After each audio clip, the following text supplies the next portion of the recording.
is a presentation of Sertoba Media and Comey Media Incorporated.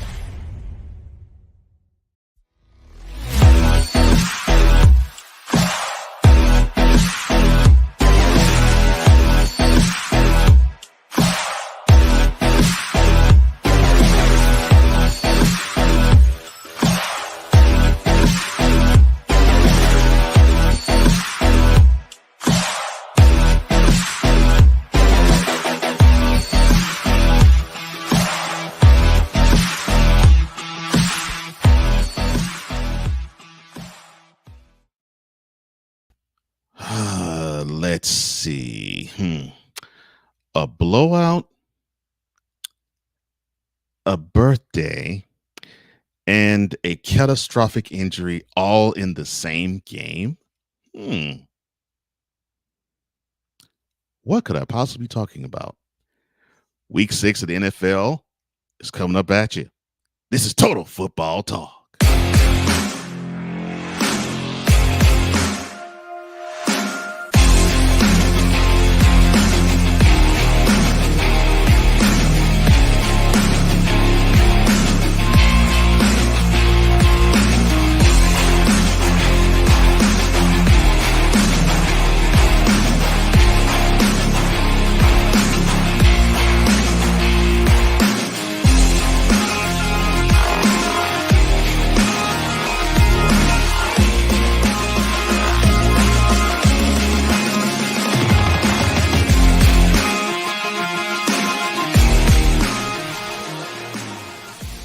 Welcome, ladies and gentlemen, to Total Football Talk. Hard-hitting, grind news and fun, just the way you like it.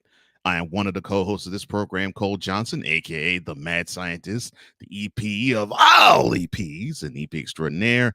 And I am joined by the other co-host of this program. So you know him as Mr. Commander's Ground Report, Mr. D. Willie in the Evening, Mr. In-Out Sports Debate, and you also know him as D. Willie. My brother D. Willie is in the house. How you doing, my man? Hey, feeling great this morning, brother. Glad to be here with you yet again. Episode 50, Mother Fathering 9. We are here in the house. Yeah. Yes, we are. And since we are in the house, let's get this thing started with the opening drive. All right, let's go. We got trips, right? At 42, 989. On two. Ready? Break.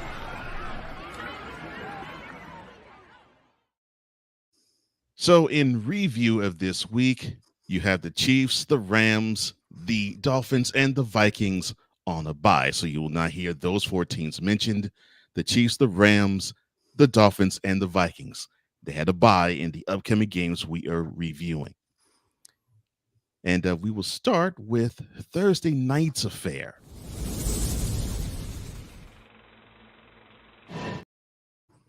All right, so you have an NFC West tilt between the host Seattle Seahawks and the San Francisco 49ers. And the 49ers basically had control of the game, and it was really no contest. 36-24 was the final score. It really wasn't that close per se. Brock Purdy, decent game. 18 of 28, 255 yards, 3 touchdowns. He also had 4 carries for 19 yards. Isaac Guerendo, he had 10 carries for 99 yards. Jordan Mason, only 9 carries. We had 73 yards with a reception and 9 yards to boot. But the rushing attack came to play as the 49ers offense chewed up the clock with 228 yards on the ground. Deebo Samuel, he contributed for 15 of those yards on the ground with 4 carries. But he also was a big contributor through the air. 3 receptions, under 2 yards on the touchdown. You have Renardo Green and Malik Mustafa each with interceptions, and Matthew Wright giving you 3 of 3 field goals. Now, for the Seahawks, not to be outdone, Geno Smith, he must have a strong rotator cuff because he's throwing his arm out. 30 of 52, 312 yards, a touchdown, 2 picks, with a carry and no yards. All right, your thoughts on basically a game the 49ers control from opening kickoff? 52 passes. It's like you said, like he's got a strong rotator cuff. What an attempt of passes here in this game. When you have 52 passes, it's just as bad as when Joe Burrow the week before had 5 touchdown passes and lost. So when you think about that, the effort that's coming from Geno Smith, bounced around the league, now at the Seahawks, after a few years here, now after a couple of years as a starter, doing what he's doing, and especially competing with the 49ers. I mean, this is good when you think about their rivalry and, the interdivisional play between these two teams. It definitely speaks volumes for the future of the Seahawks. They've got a good young team now, good young coach, definitely have a bright future.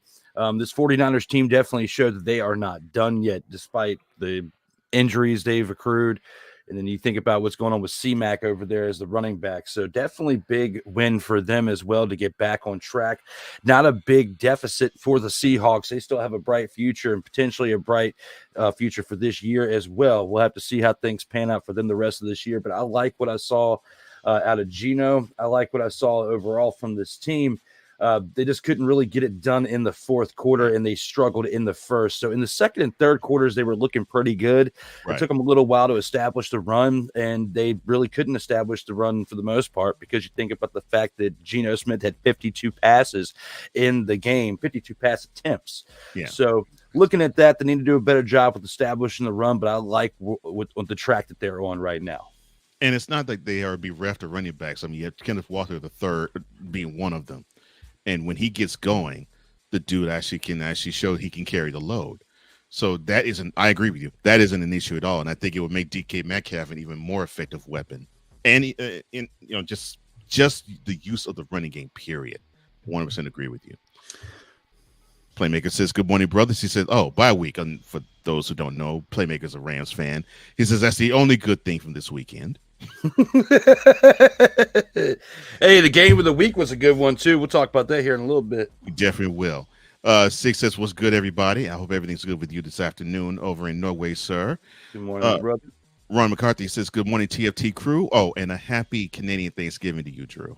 Yes, he taught me what Canadian Thanksgiving was. Mm-hmm. Like, I knew there was such thing, but I didn't know when it was. And the fact that it is today. Congratulations, Canada. You learn something new every day, like you told me. But yes, thank you, Ryan, for teaching me that. Yeah, because I thought actually it was the first. I actually thought that, Ryan, I thought it was the first Monday in October. Now I'm learning it's the second. That's good to know. Dante, our resident Eagles fan, he says, good morning. I hope everything's good with you, Dante. Good morning to you, sir. Good morning, He brother. says, Geno seems so uninterested, like he blew them that game. I don't know about that. I mean, when you look at 14 carries for 32 yards from Walker, I mean, that's not really helping you out much. No. There were a lot of games that were decided this weekend based on the fact that they couldn't establish the run, and this right here was the first of many. Oh, good point. In fact, I agree with you. In fact, that's such a good point. Yeah, that puts the nail on the coffin on that one. Both teams end up being 3-3. The 49ers improved to 3-3. Unfortunately, now the Seahawks drop to 3-3. Let's go out to England, shall we?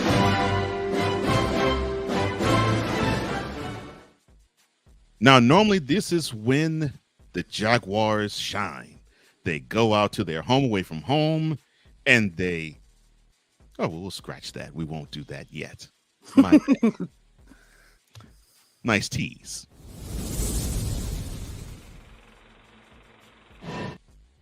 But we'll touch on the other Sunday games, starting with the not so frozen, but basically rain-soaked tundra of Lambeau Field.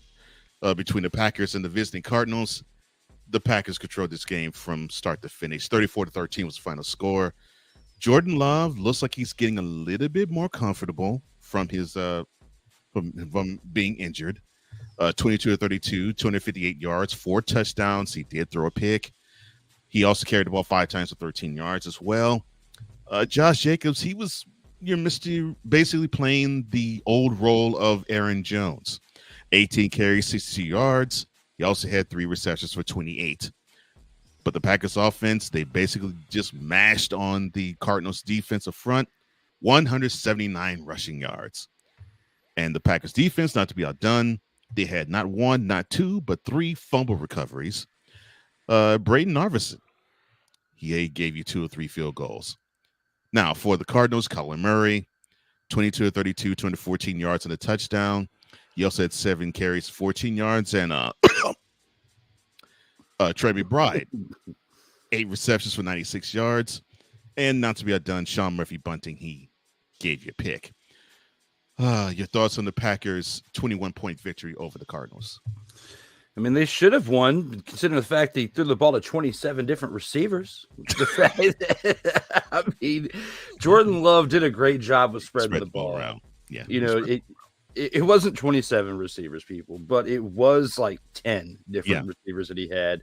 And it may have been 12 or 13 if the completions were made. Yes, you just stole the words right out of my mouth, because that's exactly where I was going with that. I mean, Jordan Love, very similar to Aaron Rodgers with the fact of how he's spreading this ball around to this offense. It's looking really good. The Cardinals, even Kyler Murray wasn't that bad. Didn't turn the ball over. Just couldn't get the ball in the end zone. And they, just like we talked about the last game, another game where they couldn't establish the run. Your leading rusher had 5 carries for 26 yards. Absolutely terrible on the day. You should be ashamed of yourself.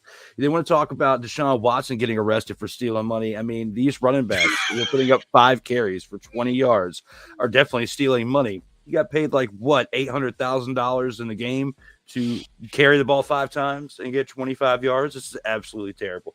Is that number exactly spot on? Probably not. But when you think about what Deshaun Watson's doing and you compare and contrast to other players and other positions, this is just as bad. The Cardinals need help, and they need a running game for one. They need a little bit more help in that offensive line, because that also contributes to why you put numbers like this up. I mean, you can have a mediocre running back, but a solid offensive line, and you can make him look like close to Derrick Henry with 150 yards a game if you had the right pieces in place. Just like many other teams we'll talk about in this opening drive, establishing the run is key. But right here and now, this is a result of not being able to do that with the Cardinals. You can have an efficient quarterback in Kyler Murray who's getting better as each week progresses.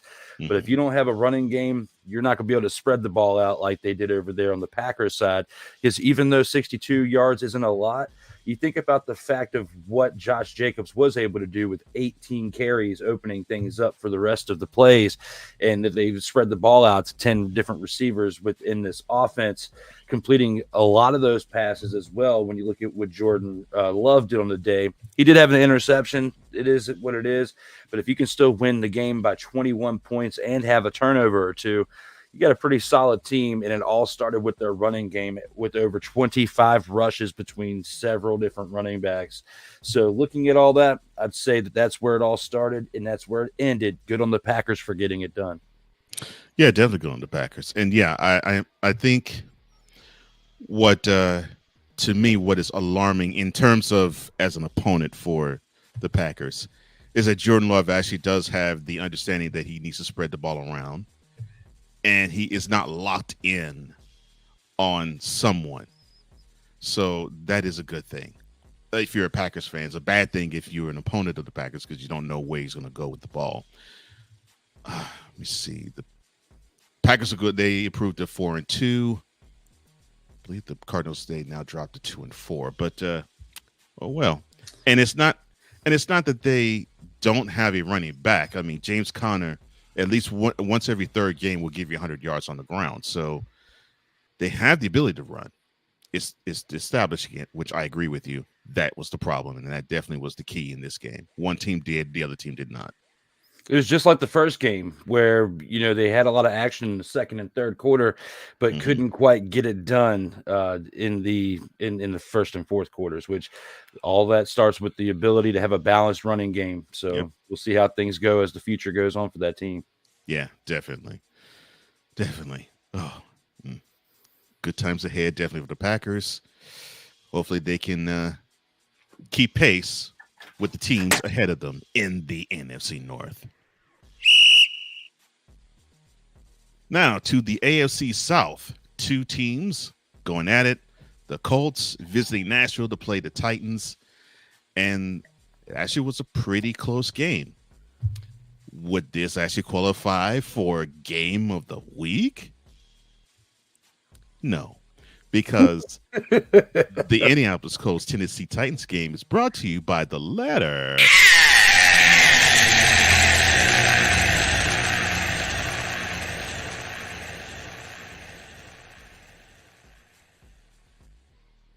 That's the best part of waking up. But it was probably the closest game of the week.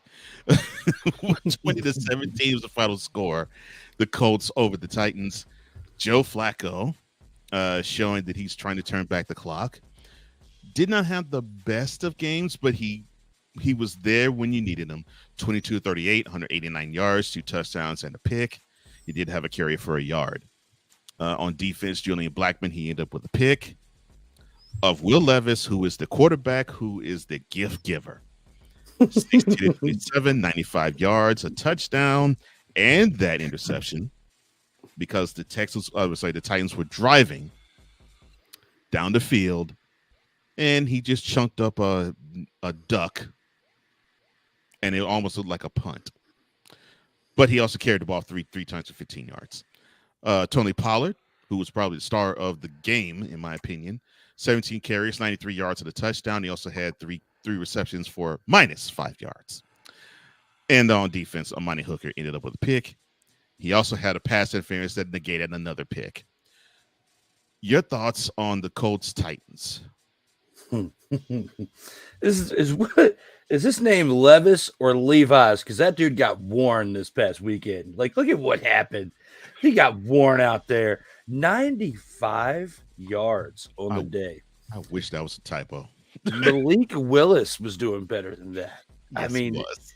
This is sad. It's absolutely sad. I mean, you look at what Drake May did with the Patriots. And even though they lost by worse, he still did better. He was more efficient as a quarterback. Yeah. I mean, far better. The fact that he led them to more scores in a game than what Brissett was doing. And now you look over to the Titans. I mean, was it a close game? Yes. There's still a lot more things that the Colts need to work on.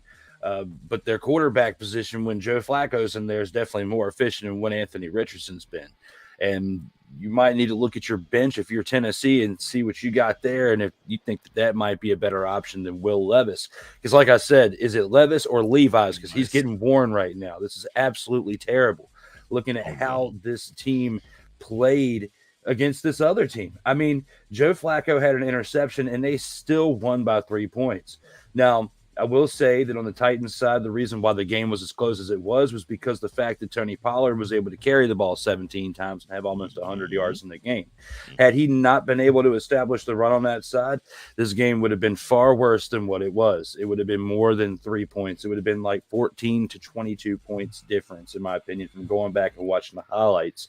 So based on what's going on here, big for the big win for the Colts, getting back to 500, especially when you look at the fact that they have the issues at quarterback that they did and then having to turn to their backup because of Anthony Richardson getting banged up. Will Levis, 16 to 27, 95 yards. You cannot win games like that. I'm being very nice today. Like I look at what I was doing with Baker Mayfield when he was bunkering it up last year, and he's not even close to this bad. So because of the fact that they have a pretty decent running game, and which is going to keep them close here, they're not going to get much better than what they are if they can't get better play from their quarterback.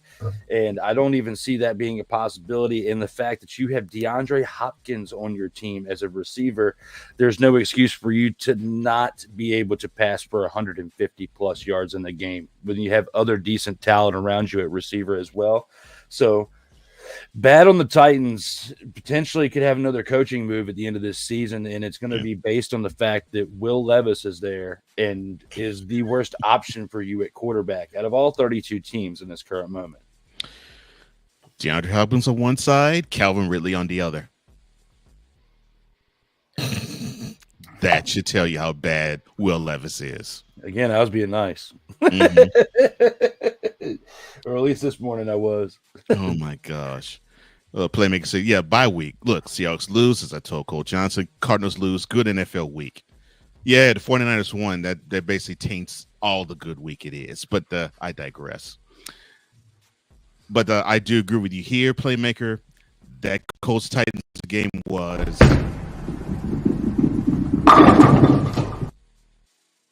So I watched all of that.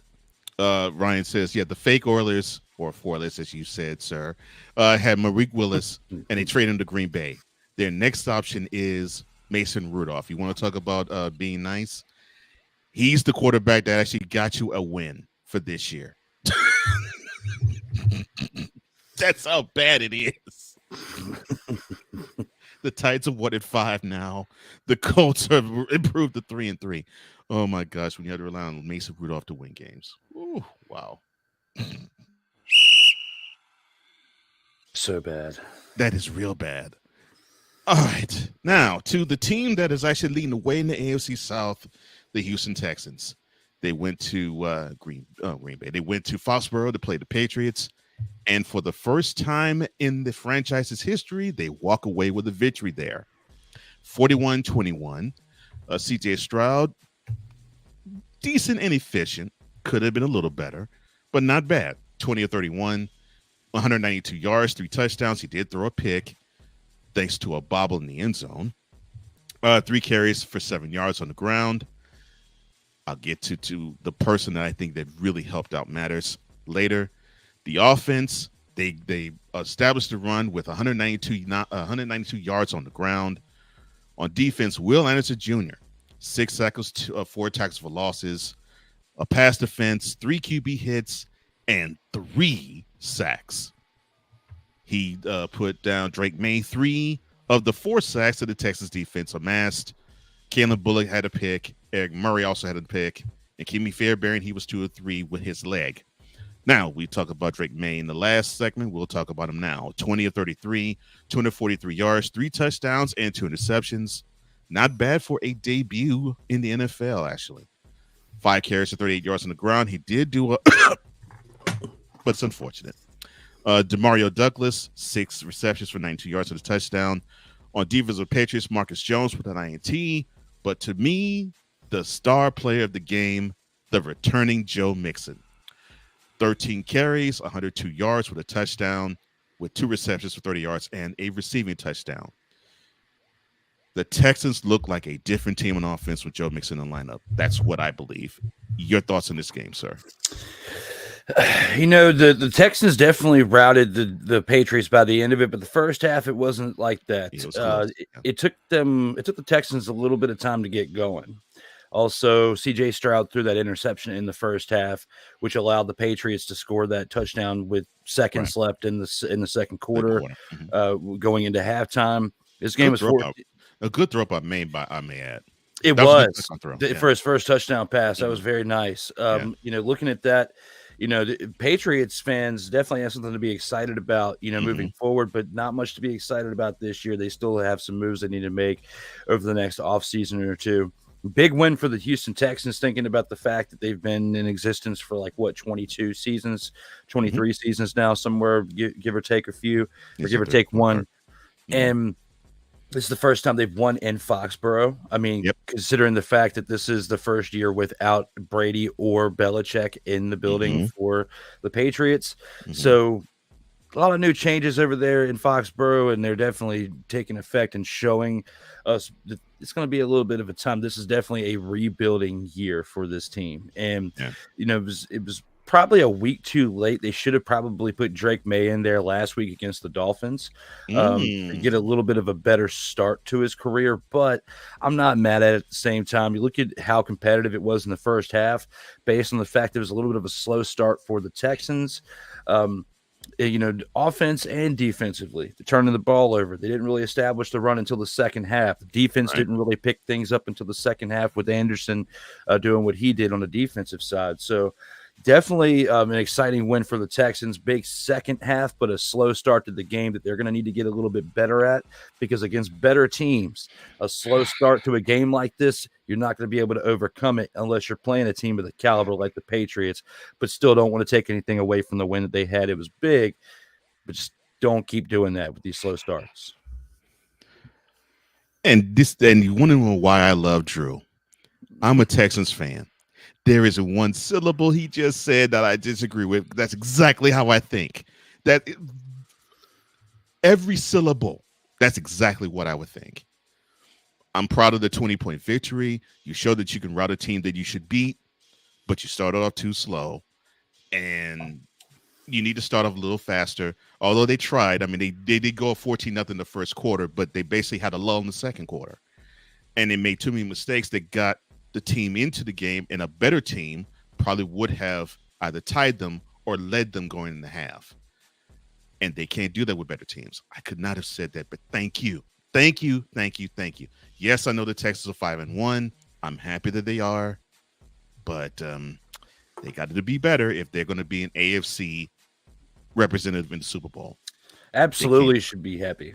I mean, there's nothing. Like I said, I don't take anything away from what I said as far as negative. Not you, but I'm just saying the people out there, because 5-1 is huge. But if you keep starting that way, you're not going to end it as good as you started. No, and they should learn this lesson, because they got a good start against the Jaguars, a good start against the Bills, and they had a good start against the Patriots. They weren't close to losing this game. They were close to losing the other two. But yes, with that being said, the Texans, they improved the 5-1, and they make now the Patriots 1-5. But yeah, Drake May, if you're a Patriots fan, be happy. I think you have a good future with that man leading your team.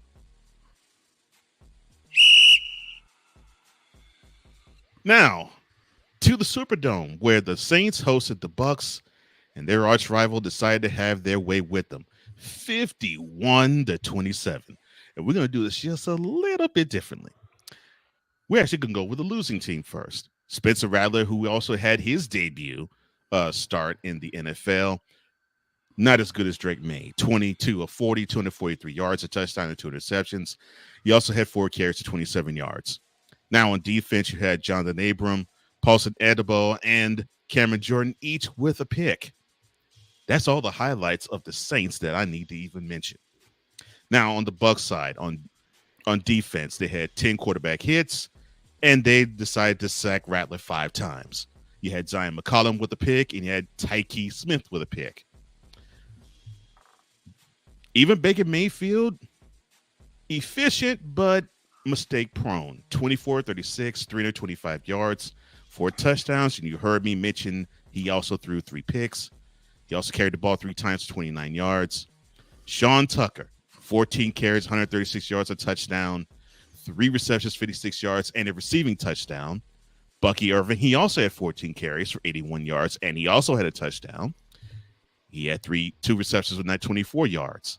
Chris Godwin on the receiving end, 11 receptions, 125 yards, and 2 touchdowns.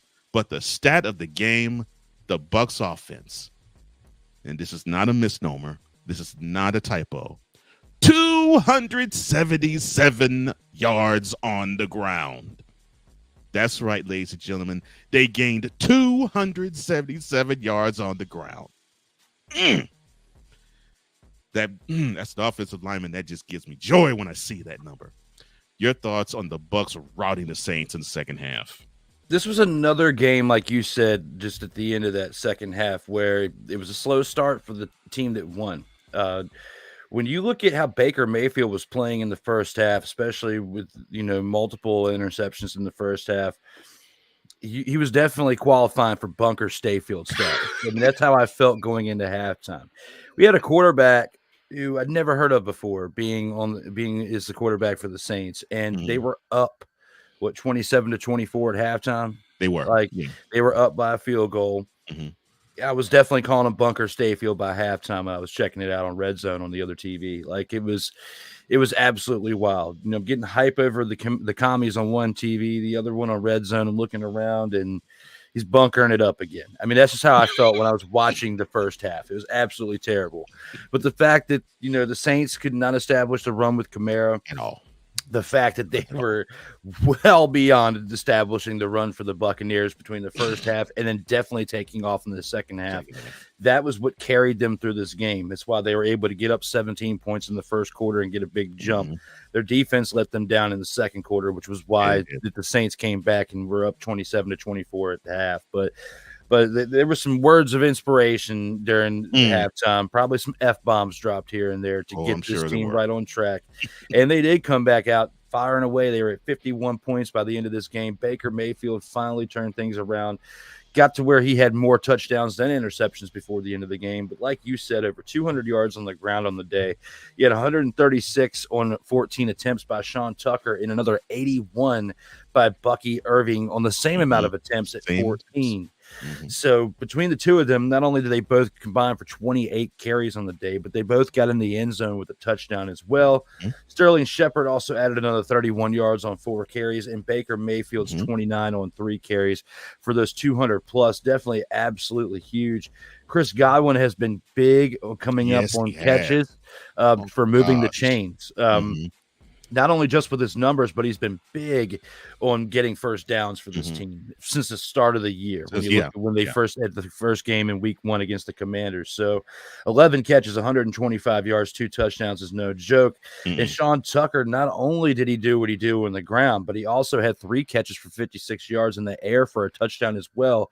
So 2 touchdowns along with 14 carries and 3 catches, and combined for nearly 200 yards by himself between catching and rushing. Sean Tucker was absolutely huge. If I were to give an MVP of the game, it would go to Tucker. It would be a toss-up between Tucker and Godwin, and I probably lean more towards Tucker because of how I feel about establishing the run. Big win for the Buccaneers here, because it's a divisional game for one, and for two, especially when you look at how the game started, it could have easily gone sideways, but this team has a winning record for a good reason, and 4-2 is a great start through 6 weeks. So big win for the Buccaneers. Yeah, it is. And they needed this win basically, for all intents and purposes, to keep up with the Falcons. We'll touch on them later. Playmaker said, Dustin Pelicans #1. New Orleans Saints, why? Baker Mayfield threw 3 picks and still put up a 50-burger in the Superdome. Yep. And he says, yes, and this, talking about the amassing of over 300 yards in the air with the Bucs, this is with Mike Evans barely making the stat sheet. Well, to Drew's point, that is why Chris Godwin has been a godsend to me for Baker Mayfield. I think he has steadied him in making him efficient, being that chain mover that you normally rely with tight ends to do. It seems like Mayfield is thinking of that way with Godwin, and I'm happy for him. He has Godwin to do that. The Bucs improved to 4-2, as my brother said. The Saints, they dropped to 2-4, and that beautiful explosive start looks like a whole different team and a whole different season.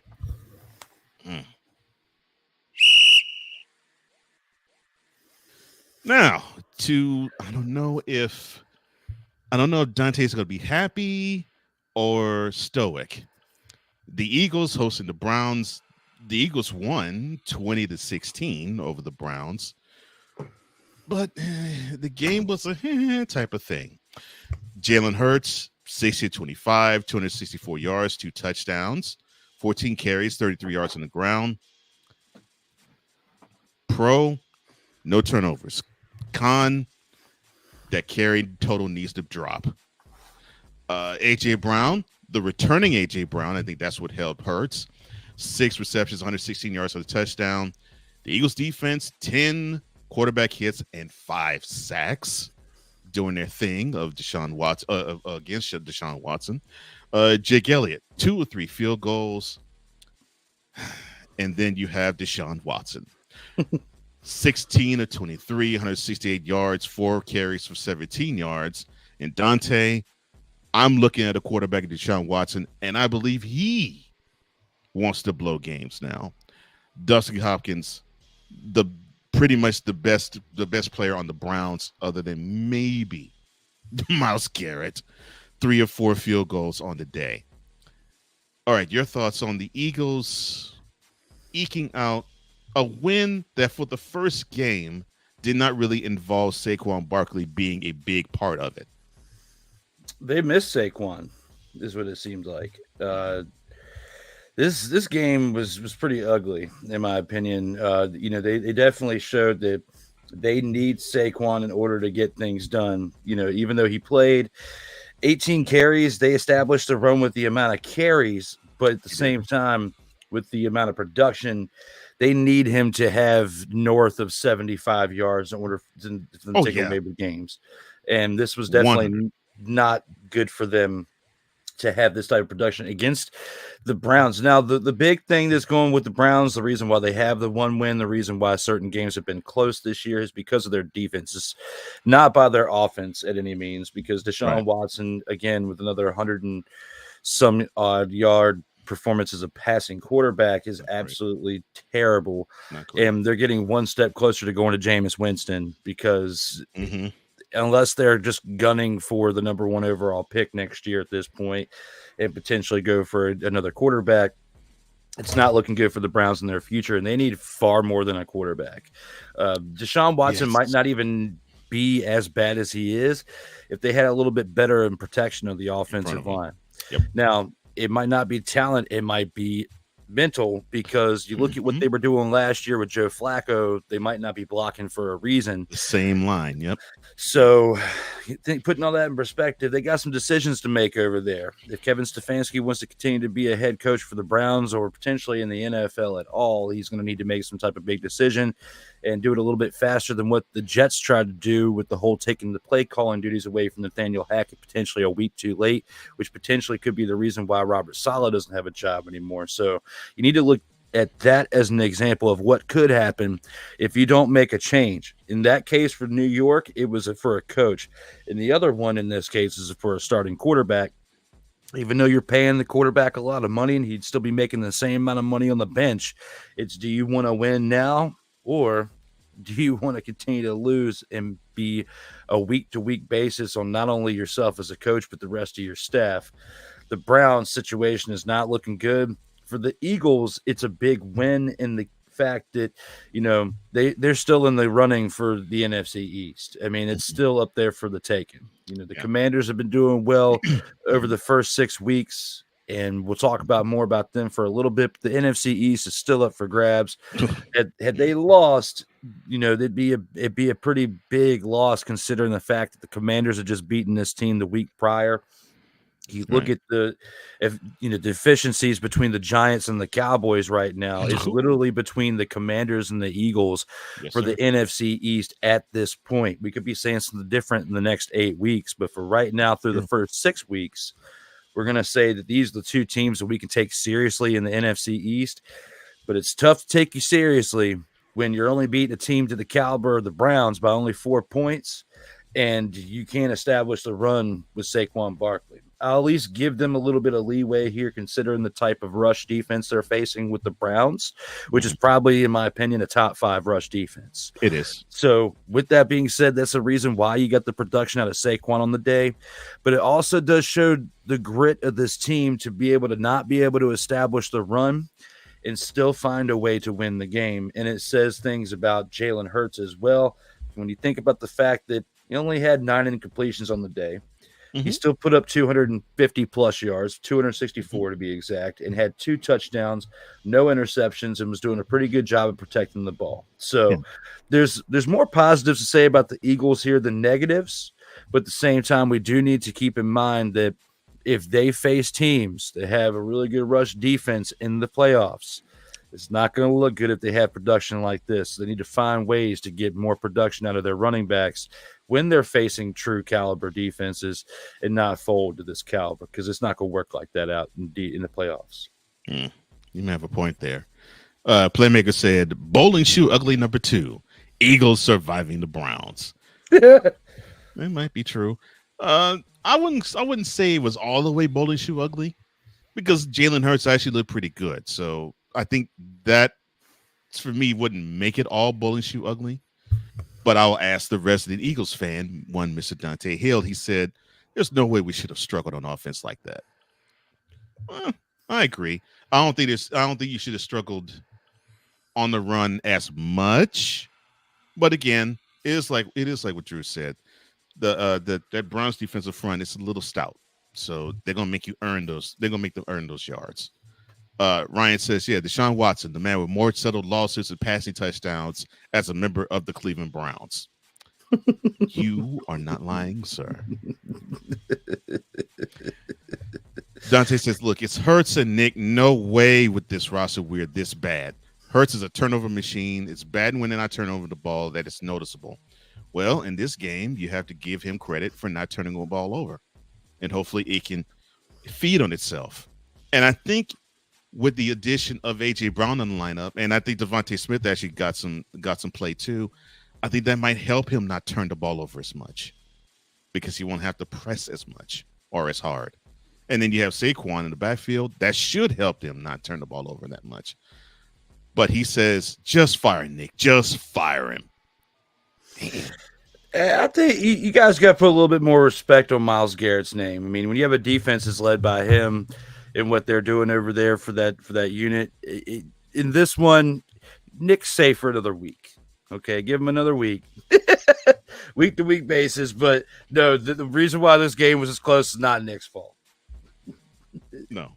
And for those who want to know who are you talking about with Nick as the head coach of the Eagles, Nick Sirianni. But I have said Eagles fan has wanted Nick Sirianni's job for a minute, so it doesn't surprise you that I'm hearing that from Dante. But they improved to 3-2. The Browns, they fall to 1-5. Oh my gosh. More Sunday games. We go to the afternoon slate where we found the Chargers and the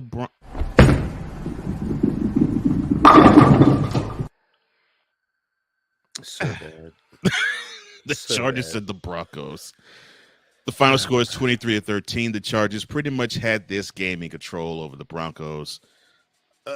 Gosh, I don't know what to say. Although I will say this, I think this is probably the best game that Justin Herbert has had this year. And it's still not, and it still wasn't all that great. 21-34, 237 yards to the touchdown. Y'all said 4 carries for 2 yards.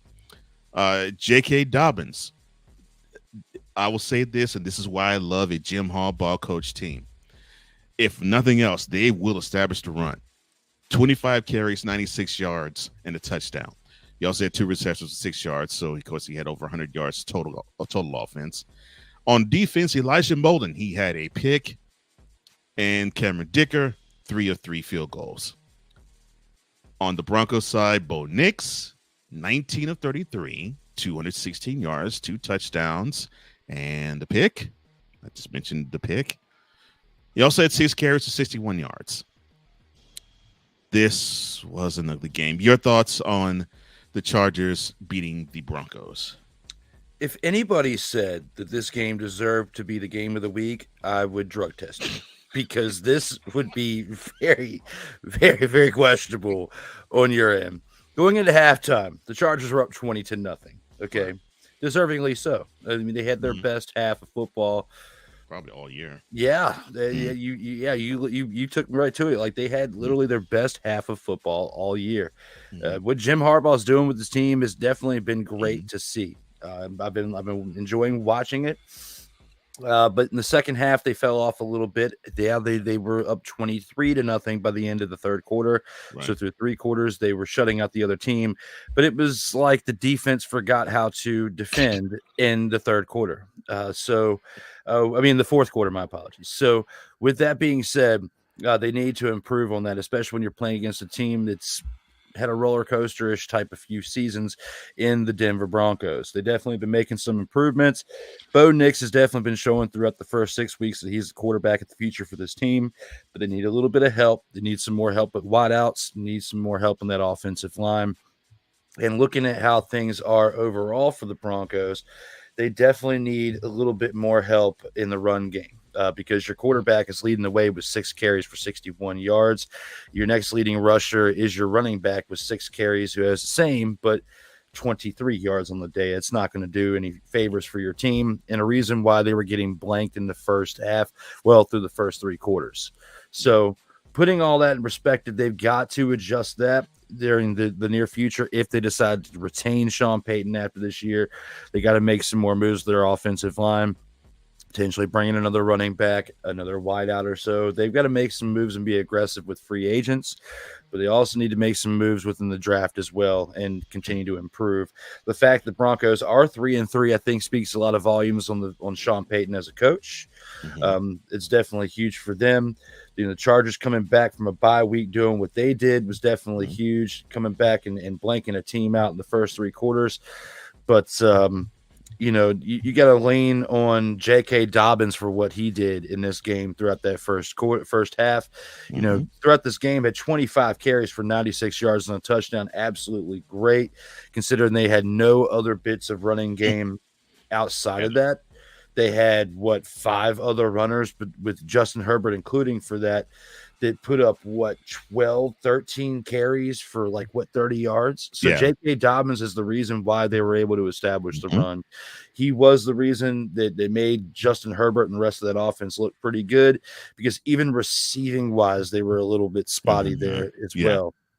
So looking at that for what it is, definitely a big win for the Chargers and showing for their future. Their kicker was 3 of 3 on the day for 46 yards for a long of that as well. So definitely good overall with that. But the Broncos need a little bit more help, and this game was the way it was because of that fact alone. 100% agree with you. And in the game, Jim Harbaugh actually had to go under the tent for an arrhythmia issue. Thankfully, everything is fine with him. The Chargers have to understand, and I hope they do understand, and I hope they have in the back of their minds how they looked against the Chiefs. They looked strong in the first half, and they did absolutely nothing the second, and that cost them the game. It could have been the same thing with this one if they didn't have the big lead they had in the game in the first place. However, they did come up with a W, so now they improved to 3-2, so they have that off the bye.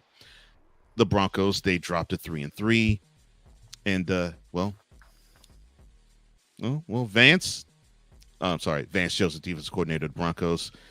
Not bad for the worst performance your defense has had this year. 23 points is saying something, but of course you already know you almost have to pitch shutouts for your team to win.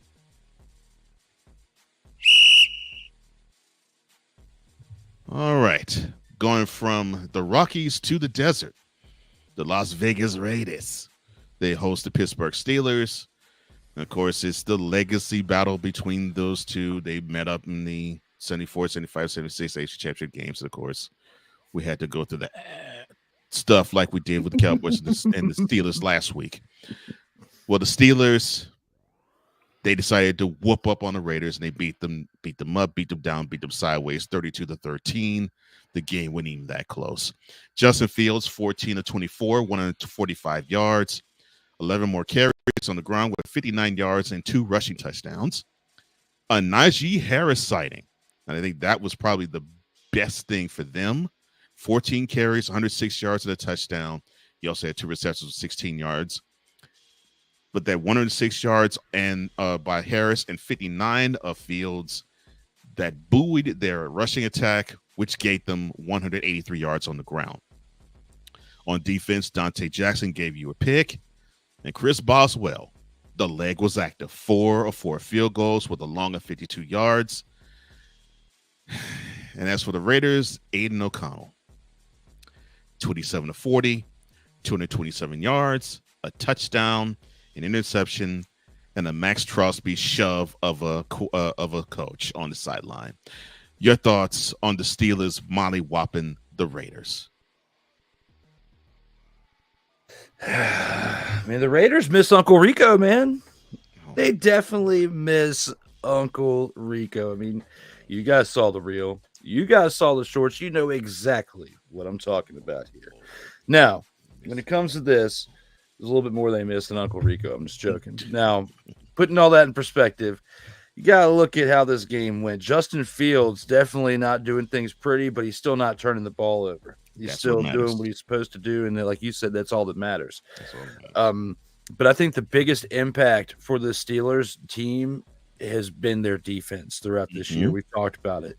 And one of the most underrated moves that we've got to talk about is somebody who came over from the AFC. That's Patrick Queen. I mean, Patrick Queen has made an impact on this defense with TJ Watt. I mean, TJ Watt's been a huge, huge impact for this defense for multiple years. but they didn't have this type of impact as a defense until Patrick Queen came about this past offseason. I mean, you see why he was one of the anchors for the Ravens and why that was a big loss for them, even though they're still finding ways to keep it together because they're a little bit more balanced on offense now. Okay, we'll get to that in a little bit. But when it comes to the Steelers, in order to get them to stick out as much as they have this year, I don't think that they would be at 4-2, and I don't think that their defense would be as productive without Patrick Queen being there. 6 tackles, 7 assists, 7 assists. He was a part of 13 different plays. I mean, that's insane. How often do we have somebody of that caliber? I mean, speaking of that caliber and those stat lines like this, I mean, did he make any huge impacts in the sack fields? No, but doesn't matter. It doesn't matter, like you said. I mean, you look at that stat line. You look at what T.J. Watt did with 5 tackles. You got Cameron Hayward, who had a sack as well. I mean, they were putting the pressure on the Raiders. You know, considering the fact that Aidan O'Connell had all that pressure, he still managed to only throw 1 interception. It's pretty decent for him, considering, you know, where he was last year, just a rookie. But the big thing that affected their rushing game for the Raiders was the fact that this Steelers defense was putting pressure on them. They were only able to gather 57 total yards on 19 carries. That speaks volumes about the type of defense they were going against. So, big win for the Steelers defense. This offense definitely continues to sputter, though, in certain ways. When you got Fields only putting up 145 yards, they're going to have to figure that out before the end of this year, because you can keep winning games like this, but by the time you get to playoff football, you're not going to be able to win games playing at quarterback the way that Fields is. Yes, it's good that he's not turning the ball over, and if he continues to do that, they'll be fine in similar aspects, but they're not going to win when it matters. When it gets down to fourth quarter, less than 8 minutes left, you've got to drive the ball down the field, and even though you're getting the production out of Najee Harris now finally with 106 yards and a touchdown, and Justin Fields is adding more production on the ground, you cannot continue to rely on your quarterback, especially one at the size of Justin Fields, who's another little guy out there. Yeah, it was cool that he got nearly 60 yards and he got 2 touchdowns on the ground, but you need to be able to play quarterback too. And I'm not saying they're going to turn to Russell Wilson this year. He's probably more than likely gone after this year, unless he decides to take a cost-cutting, backup role for the team, which I don't foresee that happening. But don't expect them to stick around with Justin Fields 2 and 3 years from now when he's putting up this type of production with 150 or less passing yards per game, and can only run the ball in the end zone a couple times here and there, because he's going to take a hit at some point, and it's not going to work out, because you don't see him sliding and getting down like Jaden Daniels and other mobile quarterbacks out there like Kyler Murray. We've seen him make mistakes before. It's only a matter of time. The Steelers' defense in the running game is what's not exposing him at this point.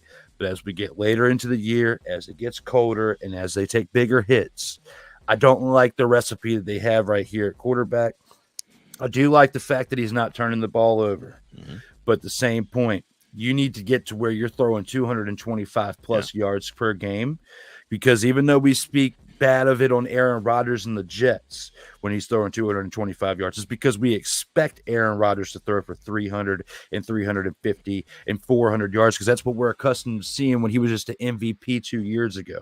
Justin Fields, yes, Justin Fields gets a little bit more leeway because we haven't seen but so much positive out of him. But I can tell you this, less than 150 passing yards per game is not good. And we need to see a better outcome from him if the Steelers team wants to have a chance at making a run anytime in the near future. Here's something to strengthen your point. So, of course, they played last Sunday night against the Cowboys. If Fields were to have had a game like what you just said he needs to have, that's a W instead of an L for the Steelers. Because the Steelers defense, they did all they could to win that game, to the point where on the very last drive, the play before they gave up the touchdown that was the game winner, they forced a fumble at their own 1 yard line. So this defense can do but only so much. And if a really good team gets a hold of them, they'll exploit the fact that Fields really all he wants to do is run and judiciously throw. And so if you're going to have that little amount of impact on offense, a good team is going to take advantage of that and just simply mollywop you. So I agree with you. More impact in the pocket has to happen from Fields. And yes, please learn how to slide, son. I know that was the issue you had when you were in Chicago. It's going to be a continuous issue until either you learn how to slide or until you get injured. And I don't want to see you get injured because I actually like seeing you out there. And you can't fully rely on your defense because, no. I mean, all it takes is one big shot. You look at what happened with Aidan Hutchinson and the Lions yesterday. Okay. We'll get into that here shortly. But, I mean, TJ Watt, we've already seen him go down before, and it affected the Steelers, right, in previous seasons. Yeah. That really negatively affects them. Yeah. Yeah, and the fact it got Patrick Queen now, it might not be as big of a blow if that were to happen, and I hope it doesn't. But if you continue to rely heavily on one side of the ball instead of having a real well-balanced at three phases at offense, defense, and special teams, more so, let's look at it for what it is. You got to have a better balanced offense and defense because special teams doesn't count as much in any other overall aspect. Correct. But since you heavily rely on your defense, and one of your two big guys between Watt or Queen go down, this team's absolutely screwed. So if you want to have a better chance at winning these games, you need to step it up. And that video I sent you, Cole Johnson, over the weekend of the VR headset that Jaden Daniels was wearing, I think they need to pass one over to Justin Fields because he needs to do a little bit better job at reading coverage on the defensive side. Agreed. 100% agree. But congratulations, though, Mr. Fields. You've led your team to a 4-2 record, although I agree. I think it's more the defense that has actually carried the weight than him. But still, he is the starting quarterback of a 4-2 team. The Raiders, they are now 2-4. Oh, and Ryan says that, we're going to need to borrow that bowling shoe ugly element for Friday's TFT Extra. Winnipeg, Toronto was simply...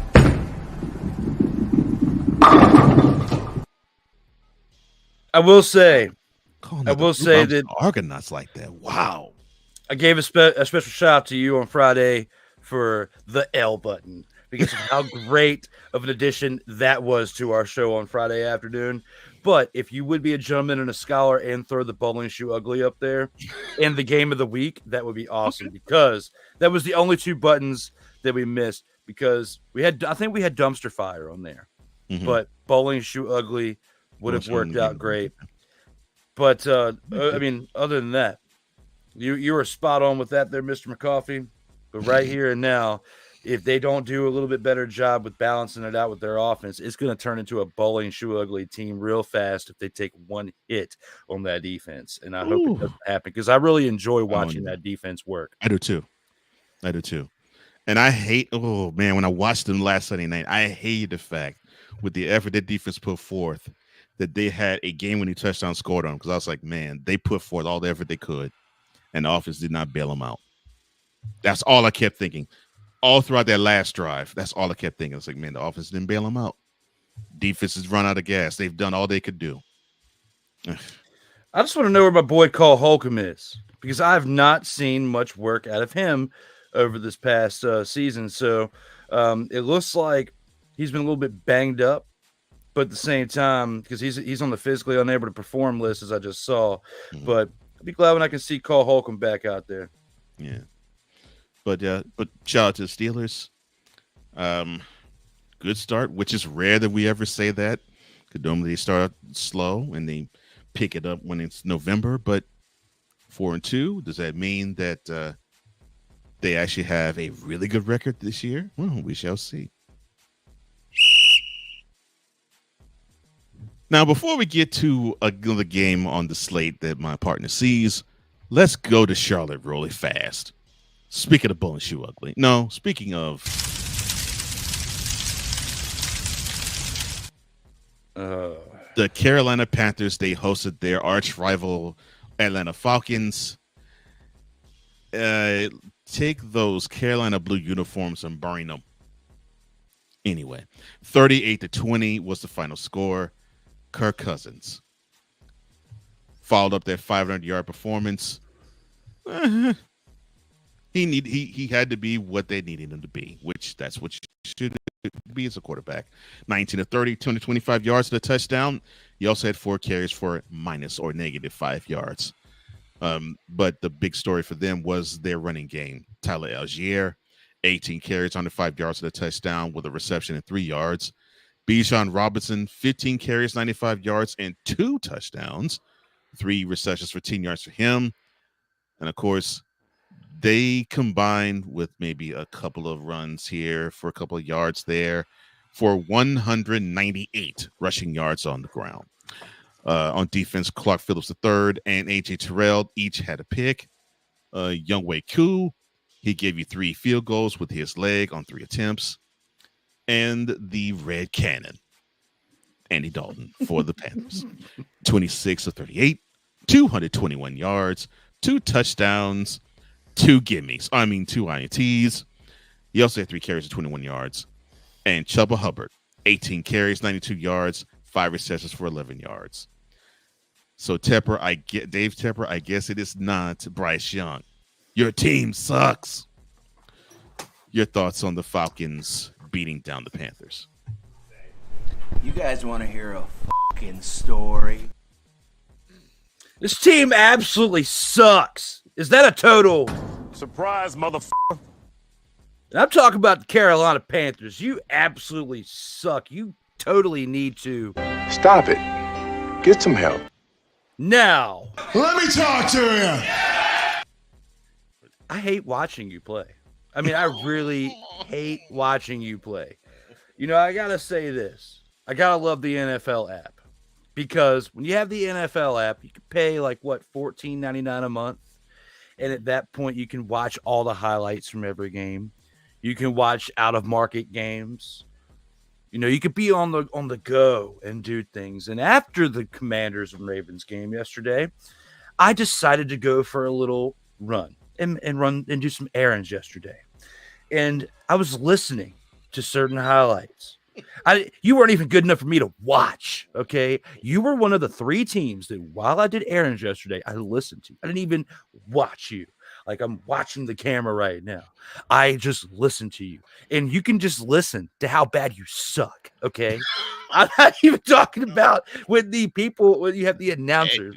Just when you hear downset hike, okay? You suck. Just in your cadence. Your cadence sucks. The Red Rockets sucked with the cadence. You suck as a defense. And even special teams. The way you kick the ball sucks. Just listening to it. So, yes. Wow. Kick the ball, you suck. Throw the ball, you suck. The way you run, the sound of you running sucks. The way you defend sucks. And just the way your owner looks. The way he looks at the field, when they zoom in on his face, even his nose sucks. So looking at everything about this offense, you totally suck because everything about the Panthers has completely. Oh my gosh.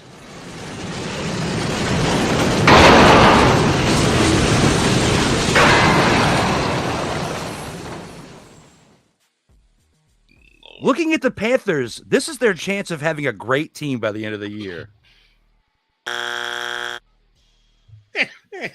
Welcome to Crap Town. Oh Lord, I already knew when you pulled. Where is it? Oh gosh. Oh Lord. Oh gosh, where the heck is that doggone thing? Oh Lord, when you pulled Cody Rhodes out, you went with the. You guys want to hear a fucking story? I knew I was in for an epic rant. You said the way they run sucks. Oh my gosh. Now that is bad when you actually can criticize the way a team calls. Snaps sucks. The owner's the owner's nose sucks. Well, the way Dave Tepper actually runs the team, it does suck. But yeah. And yes, I totally agree with you. The Panthers will rebound and have a wonderful season. Yes. It had been a while since we clicked that button, so I figured it was time. Oh yeah, and also I really believe the Panthers will rebound. They will become the NFC South champs for 2024. That was a lie. Lord have mercy. Yeah, they dropped to 1-5. Even though yes, the Bucks also are 4-2, the Falcons are 4-2, and they lead the division thanks to their win against the Bucks a couple of Thursdays ago. But yes, thank you for beating down the Panthers as you should have.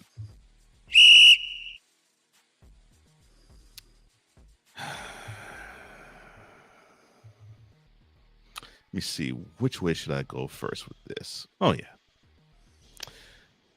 we're gonna get to how bowling shoe ugly, how dumpster pelican worthy, and how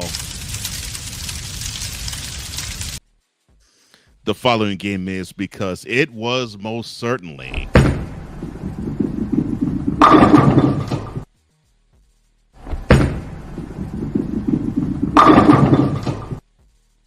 in fact, this game was so bad, you're going to have this on loop.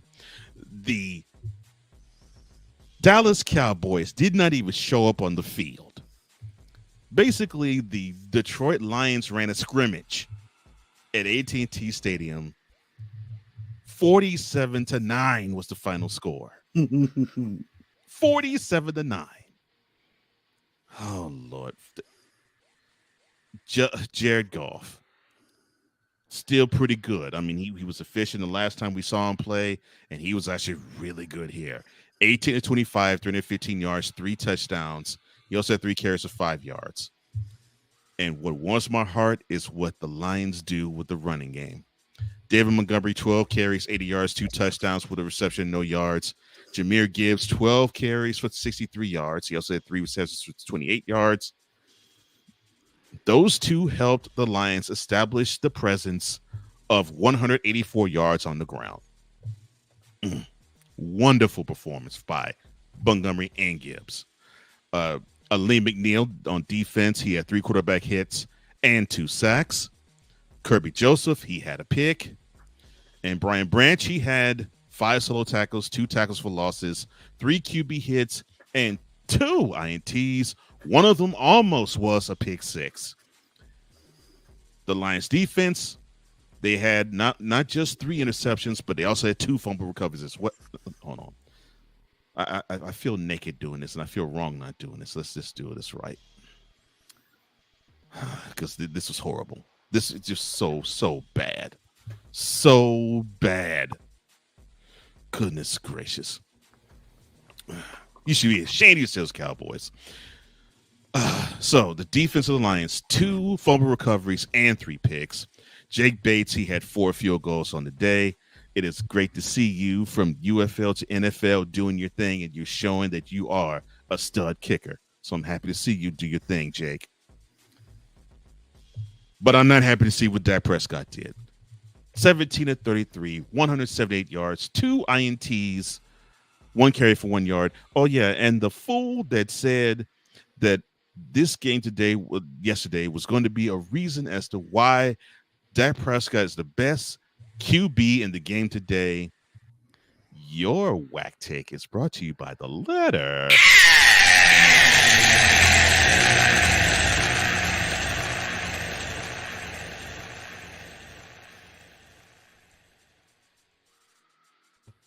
All right, let's get to the 2 stars of the Cowboys. CeeDee Lamb, 7 receptions, 89 yards. He also had a carry for 2 yards.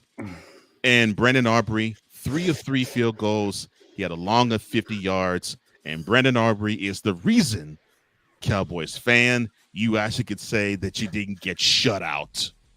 Ooh. Your thoughts on this absolute dumpster fire of a game? The real star of the game was... Delete!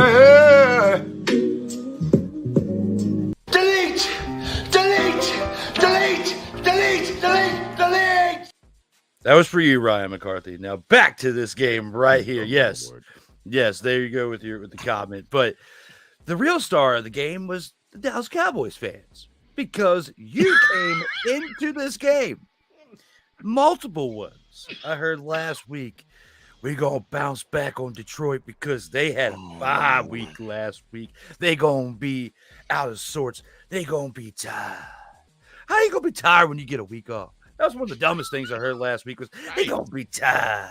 No, they're not going to be tired. They're going to be ready to rock and roll. They were refreshed.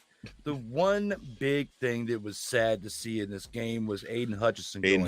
Yes. And that was our thumbnail for the day. Yeah. Another great thumbnail from the legend there of Cole. But right here, when it comes to this is a big blow for them for the rest of this year because more than likely he's going to be out for the rest of the season because of the recovery time from that. It's not like an Achilles. Not like I don't think there's any type of experimental things they can do to get him back, even if they make a run. In the playoffs, I don't think by Super Bowl they're going to be able to get him back out there. It would be miraculous if they did, but for the way for this team to bounce back from that, because that happened early on in the game. I think it was right at the beginning of the second half, if I remember right. It was like like about halftime. It was like about 5 minutes in the third quarter. Because this is another game that I was listening to highlights. And this is another one that I pulled up because the game it was so beyond reachable at that point. That was another thing that I was like, I'm going to go out and run some errands and have this and listen on audio. So at that point, looking at this game for what it was, definitely moves have to be made for the Cowboys. I would say the Cowboys are a little bit closer to needing to fire Mike McCarthy now than the Eagles are to fire Nick Sirianni, because there have been Nick Sirianni and the Eagles have gone to the Super Bowl. They lost, but they went to the Super Bowl together. Mike McCarthy and the Cowboys have been nowhere close to the Super Bowl in the 10-year of him being the head coach.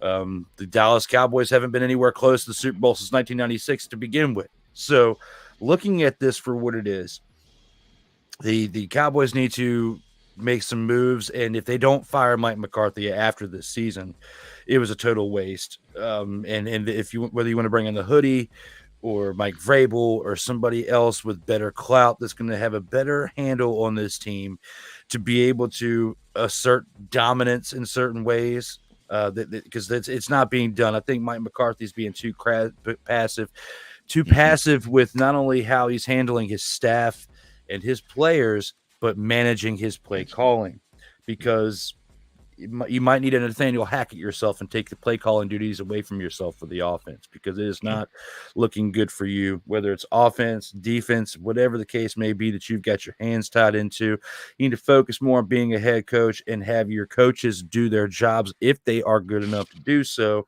But you're the one who put those coaches in place. That's right. They should be good enough to do their job, and it's not appearing that way. 3-3 is a decent record. Okay.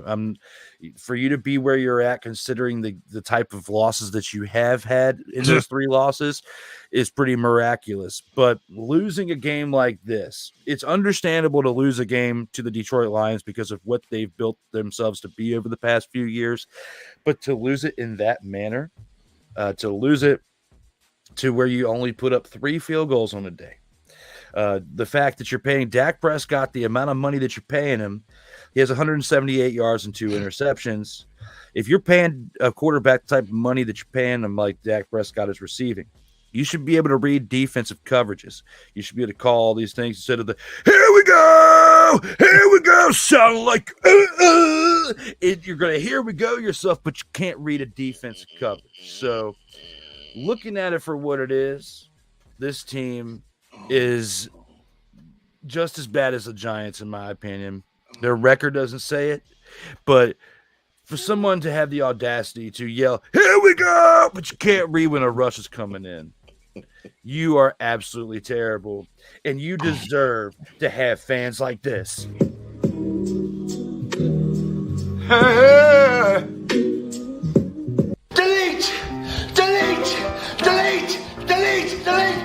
Acknowledge me. I acknowledge you suck. I acknowledge that you suck. Oh my gosh. Ain't nobody calling you, texting you, asking you, DMing you why the Cowboys suck. Nobody cares. Yes, I agree with you, Playmaker. I totally agree with you. He says Snowflake of the Week, Dallas Cowboys. And you meant to say Dustin Pelicans number. Oh, yeah. Dustin Pelicans number 2, the Dallas Cowboys. Why? He says because the Detroit Lions were being disrespectful and inclining the Cowboys. They were running plays for the offensive linemen, just disrespectful. Well, it didn't count. I mean, because another offensive lineman happened to be illegally downfield, so it didn't matter. But yeah, I know this, Cowboys fan, you better not say this at all for the next 2 months. This has been yet another Beating a Dead Horse presentation. You ain't them boys. You ain't America's team, and you ain't going to win the Super Bowl for the 29th consecutive season. But be happy that you're still in the running for the NFC East crown. But if you drive up to the gas station, you run into Tam, you say the exact same thing. He's going to come back at you with this. Hell to the no, to the no, no, no, no. Hell no, no, to the no, no.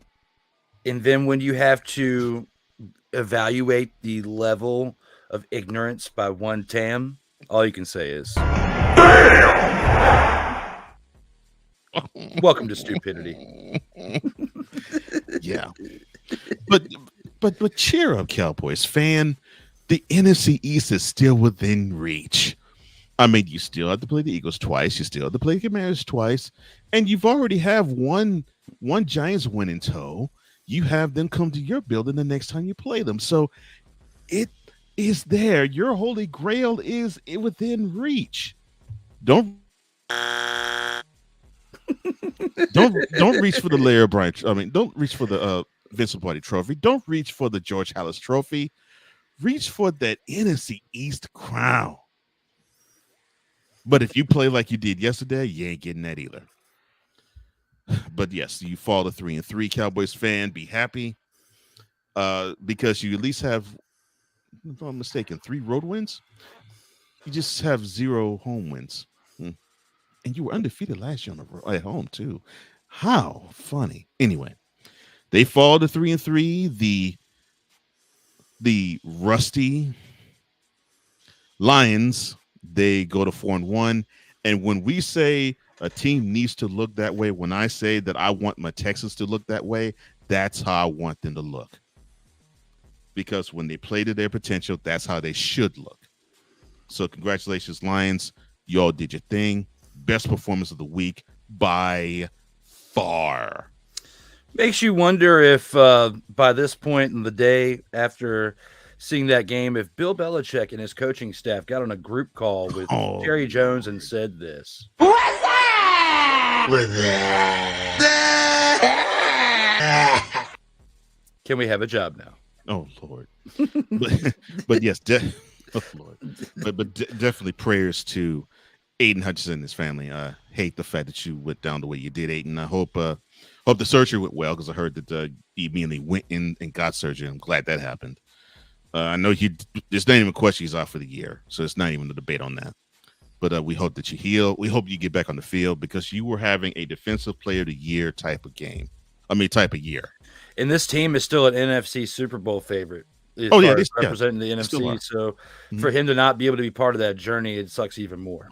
When you're on a team that's that good. Yeah. And if they don't make it, they could argue that this was one of the decisive factors, and we're not even halfway through the year yet.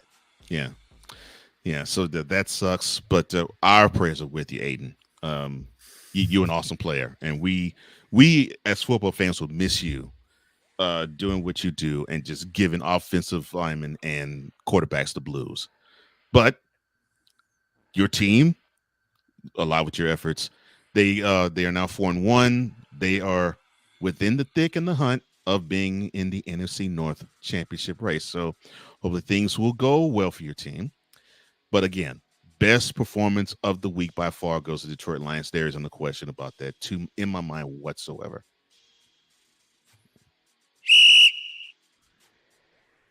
And to the heck, I ain't even gonna play it.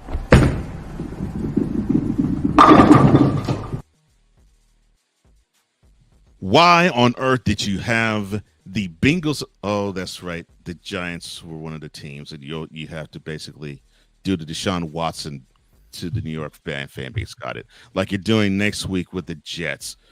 Goodness gracious. Okay, I'm sorry. Soapbox over. Sunday night game. Giants hosted the Bengals.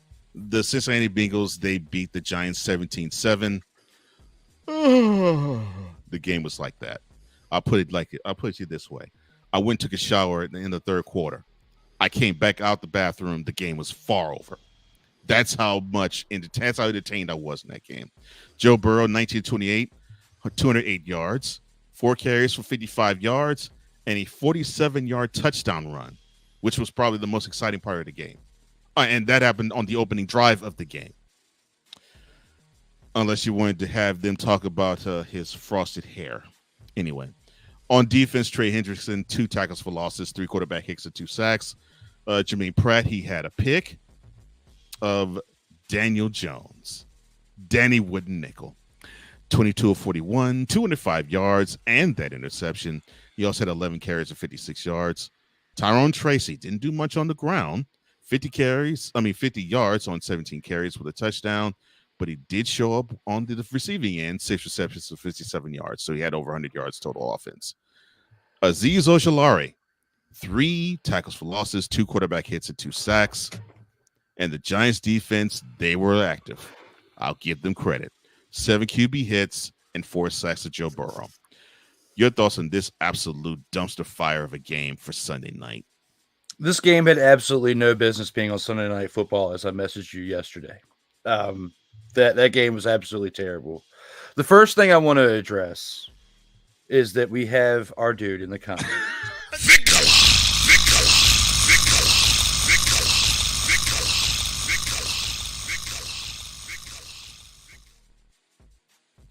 One of my top 5 favorite buttons to click of all time. That is one of my top 5 favorite buttons I've ever clicked of all time. You got L, you got Tam, and you got Vic a lot. Okay, it's a toss up for the other two because there are a lot of other great buttons that we have. Okay?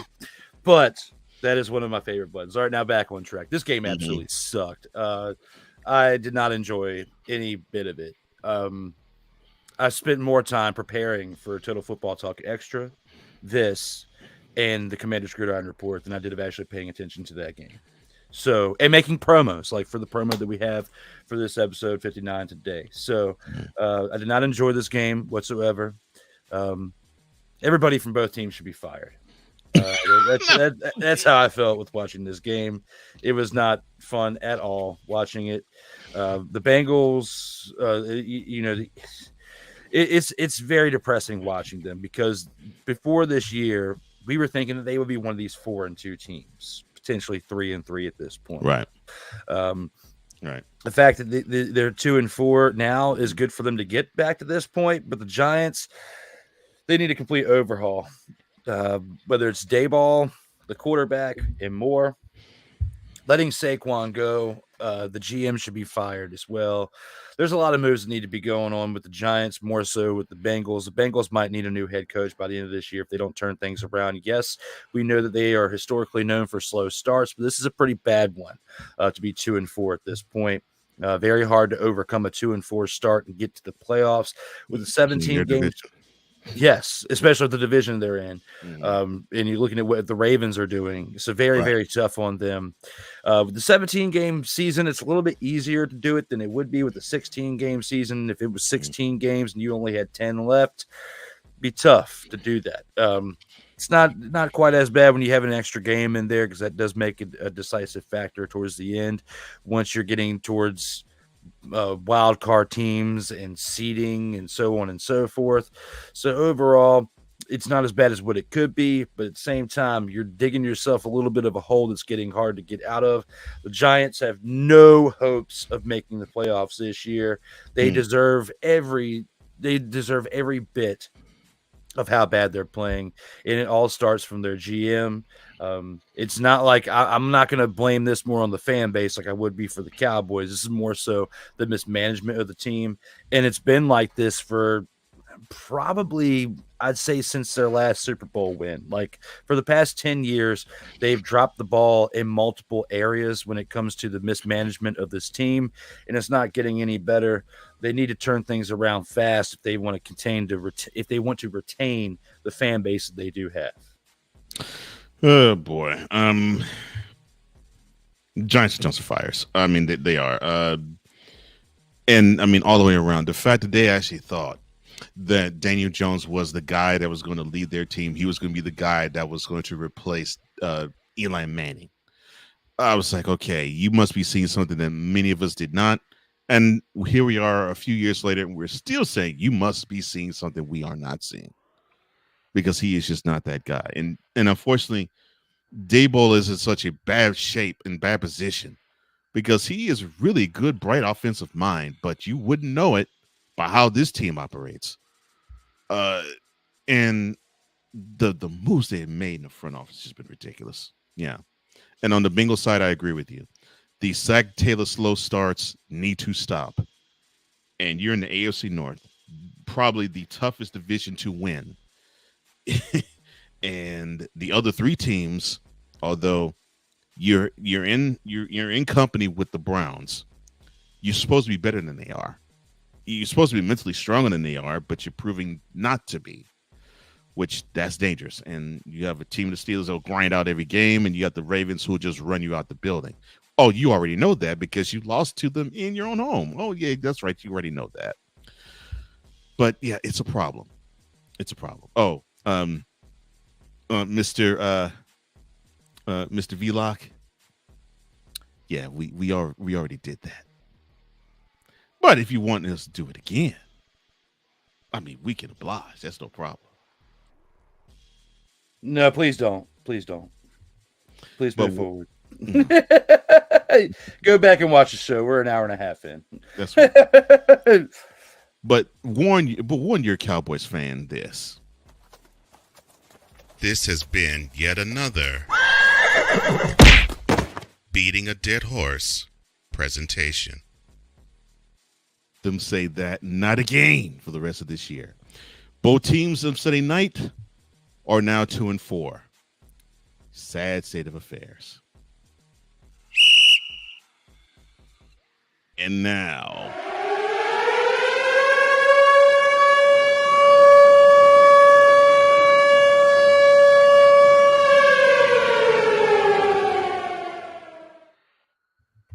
that's right, ladies and gentlemen. It is time for Upset of the Week. And you'll be surprised at the game that was chosen. That's right. It was this one.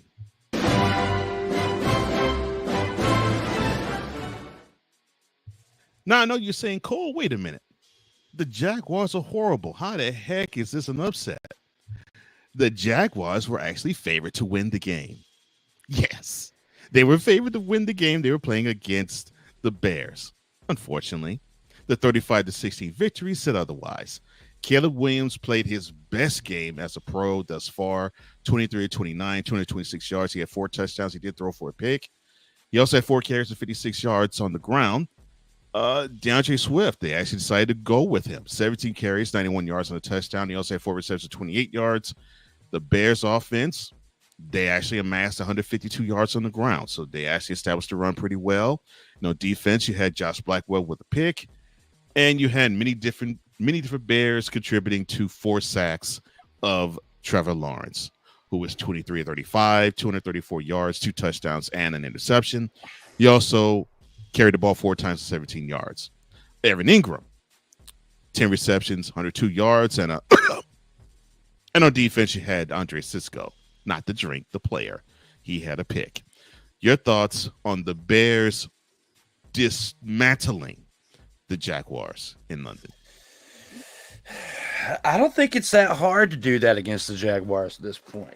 Like, if we would have had some better competition in some of the other games, this wouldn't even deserve to be anywhere close towards it. But because of how the Bears have gotten off to a little bit of a slow start, based on how Caleb Williams, we needed to see this type of performance out of him for several weeks coming into this. That's the reason why it's here. And Caleb Williams definitely is starting to show why he was the number 1 overall pick.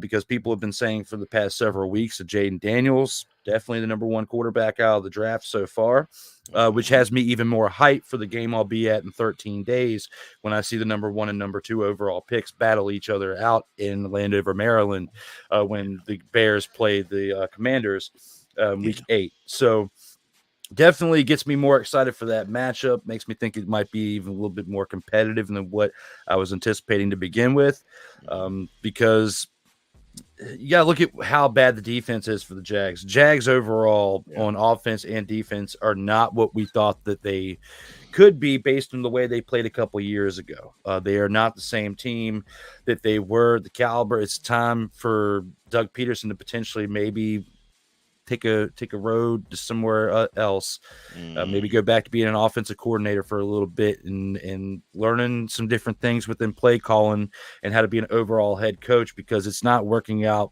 His vision is not working out for the Jags.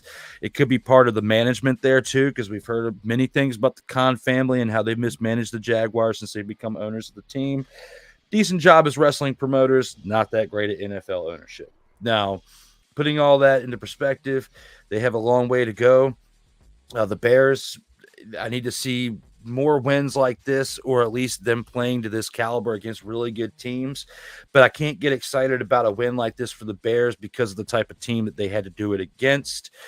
Stack up some more wins and play this good when you play the Commanders in 13 days, and I'll start giving you a little bit more respect. But it's still definitely good to get Caleb Williams back on track after some production like this in a game. I 100% agree with you. And yes, playmaker, the Jaguars were favored by 1.5. Someone needs to be slapped. Is that what you're saying? I agree. Look, I'm glad that Caleb Williams is actually able to be efficient in any capacity in his rookie season. Yeah, would it be better if we get a chance to see him do this against the Vikings, which we will see this, the Packers, which we will see, and the Lions, which we will see? Yeah, obviously. But it's good that he actually knows how to be accurate in the pros against an NFL team. Now he has the next step to make. The Bears themselves have the next step to make because they need to rely on DeAndre Swift just a little bit more than they have. I mean, he's been persona non grata, and he needs to run the ball more, and he helps the defense out. And the defense is not so bad. I think that's something that, for some reason, that's not getting into their heads. It's like they need to pass the ball over the place and basically just let the defense just be thrown to the wolves. But the Bears, they go in the bye 4-2. The Jaguars 1-5. Oh my gosh, they are horrible. They're absolutely atrocious. Whew, man. Now it is time for the game of the week, and I'm so glad we are here because it really was the game that I was looking forward to all week. The Commanders, they took a trip 45 miles north up to Baltimore to play the Ravens. The Ravens had somewhere they had control of the game, but the Commanders showed fight. But they fell short. Final score, the Ravens 30, Commanders 23. Lamar Jackson, 20 of 26, 323 yards, a touchdown and a pick, 11 carries for 40 yards. I almost want to frame that and send that to him and say, I want you to do this every game. Derrick Henry, 24 carries, 132 yards, and 2 touchdowns.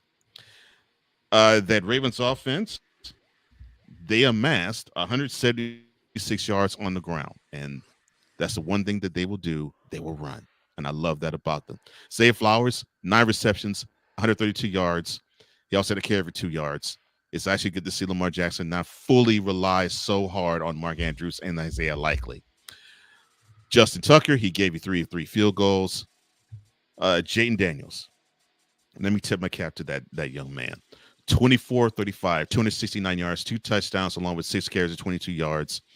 He took care of the ball again. I love that about him. Dante Fowler on defense, he gave you 4 solo tackles, 3 tackles for losses, 2 quarterback hits, and 2 sacks. Mike Sanristi, gave you a pick. And Austin Siebert, 3 of 4 field goals, but he gave you a longer 55. All right, Commanders Gridiron Report, man. Your thoughts on this game, which to me was easily the game of the week? This game absolutely was the game of the week. I'm definitely glad that we finally have a chance to talk about the Commanders in this type of light, because through 58 previous episodes, you can correct me if I'm wrong, but I don't believe we've had the Commanders in a game of the week scenario since starting this show last year. I could be wrong, but I don't think we have, because I mean, even out of their 4 wins they had last year, they were kind of washed wins. We'll have to go back and look. But with all that being said, I'm glad we were able to do it for the 60th episode. That was nice. But anyway, but now when it comes to this team, there are some things that I did say last week when predicting the Ravens to win. And I predicted them to win on this show. I predicted them to win on the Commanders Gridiron Report. I chopped out a reel, a short that went on YouTube. It really took off on TikTok, but it took off decently on YouTube and on Instagram, where I've had some success on Instagram this year as well. But on TikTok, I was actually getting a lot of shade thrown my way for what I said when saying that, you know, the Ravens were pretty much going to win, and saying that they haven't beaten a team with a winning record yet, and they still haven't. What I said last week came into fruition, and it all started with the fact that the Baltimore Ravens have a really good rush defense. The Commanders have still a very suspect secondary, and they were exposed with that against Lamar Jackson with the way he was making some deep passes in this game on Sunday. So the Commanders still need to make some moves this offseason with their secondary, for one. I like their defensive front. I like their linebackers. I do too. I like their quarterback move they made this past offseason. I like their wideouts, but they need a bit of a better running game, and they need another offensive lineman or two still. They're doing okay. They're in a much better shape than they were, but Nick Algoretti can't do it all, even though he is a one-man wrecking crew in many ways. But the Commanders need another offensive lineman or two. They need somebody else that's a little bit better than Austin Eckler back there as the running back too. He does okay in flashes, but when you play against real competition, they shut him down. When your leading rusher is your quarterback, that is an issue to me. And again, Jaden Daniels was the leading rusher. Outside of his 6 carries for 22 yards between Eckler, McNichols, and McLaurin, because Brian Robinson Jr. was out due to injury this weekend. But outside of Jaden Daniels, the rest of the 3 rushers had 12 attempts, 12 carries for 30 yards. That's not going to get it done. And considering that when you add your quarterback stats in there, it's an additional, it makes it to 18 carries for 52 yards. That's still not efficient enough. So the reason why the Commanders didn't win was because they couldn't establish a run. They did a really good job of not turning the ball over. The receivers did a great job. Zach Ertz turned back the clock a little bit with the production that he did in this game a little bit. Jaden Daniels still, again, shows why he is the number 1 rookie so far from this past draft, but still deserves to be in the consideration, or at least not in the consideration, but the conversation for an MVP candidate. Okay. Now, if he continues to play like this throughout the rest of this year, but through 6 weeks, definitely deserves to hear it right here and now.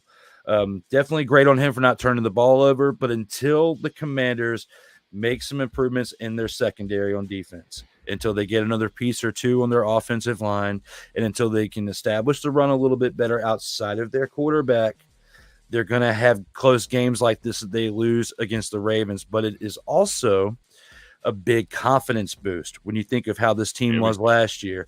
You only had 4 wins all of last year. You were on a 4-game winning streak before this loss. You're still 4-2. You still have a really good chance of beating this dumpster Pelican Panthers team this upcoming weekend and being 5-2. Okay. There's still a lot more wins you could potentially get this year. If you're a Commanders fan, you still have to be excited about the production you're getting out of this team. But you still have a long way to go. You've had a long tail of woe for several years now, but you're not quite out of the woods yet. Enjoy the wins as they come. Tough games like this, competitive through and through, even till the end. It was definitely great to watch, but it also is a reminder that there's still more moves to make before the crackheads that are out there getting too excited saying, we're going to the Super Bowl. Stop drinking the Kool-Aid. It's okay. Not this year, but in the next 5 years, if all these pieces they brought in stay healthy and they continue to build on it, I wouldn't not be surprised if we see them in the Super Bowl, if not win one within the next 5 years. I am glad you actually said, with the criticisms, with that being said, this should be something to hang their hat on as a motivating factor and as a good thing. Because remember what I said to you before the season started. I said, I think you may have to, and I think you prepared for it. But I was actually saying it toward Commanders fan in general. So you may have to manage expectations and just look at the season through the light and the lens of how well Jaden Daniels performs rather than how the team performs. And that's and in looking at it through that lens, if I was a Commanders fan, I'd say, yep, the Ravens are a better team. The fact that we actually walked away with a 7-point loss in Baltimore, I'm actually impressed by that to a degree.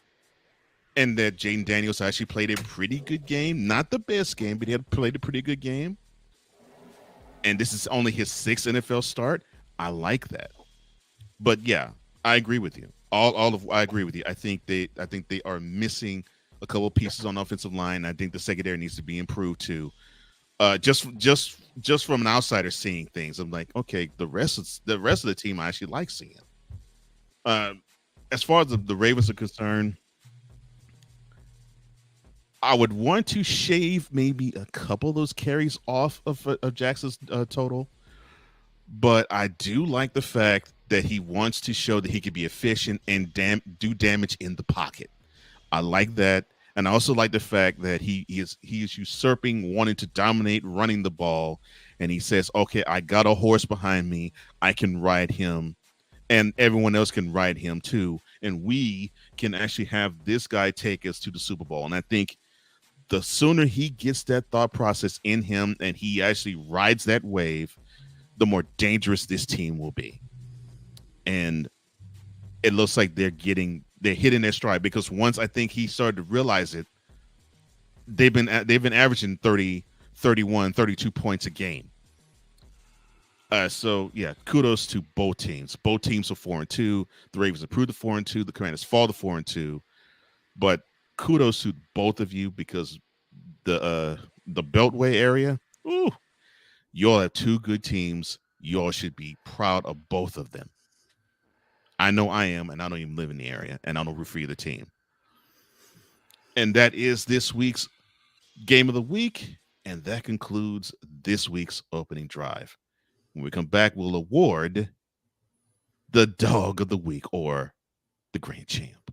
All right, let's go. We got trips, right? At 42, 989. On two. Ready? Quick!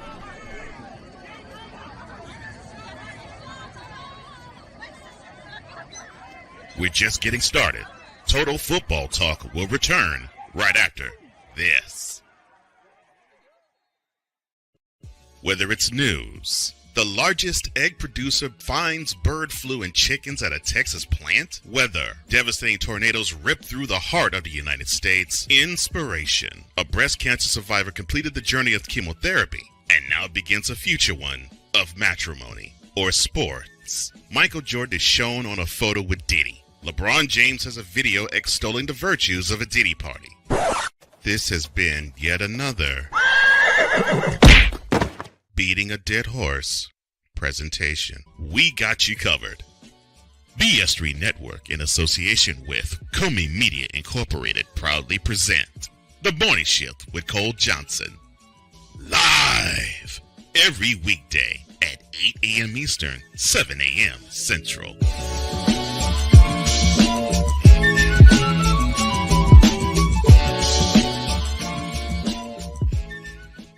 Hey, Eagles fan, join my man Cool McCain and a host of others as they break down every single game, every single week in an objective manner, and also from a fan's perspective as well.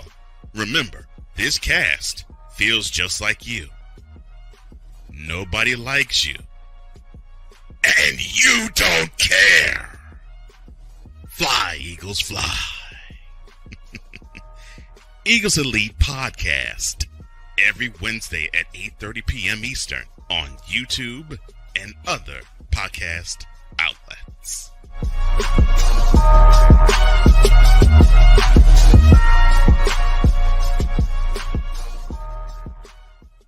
Everything Boston. I love you morons. You kids from the block, New Edition. Dear whatever the law firm is. Sincerely, the U.S. Supreme Court. Ben Affleck, Matt Damon. Go yourself again, Jason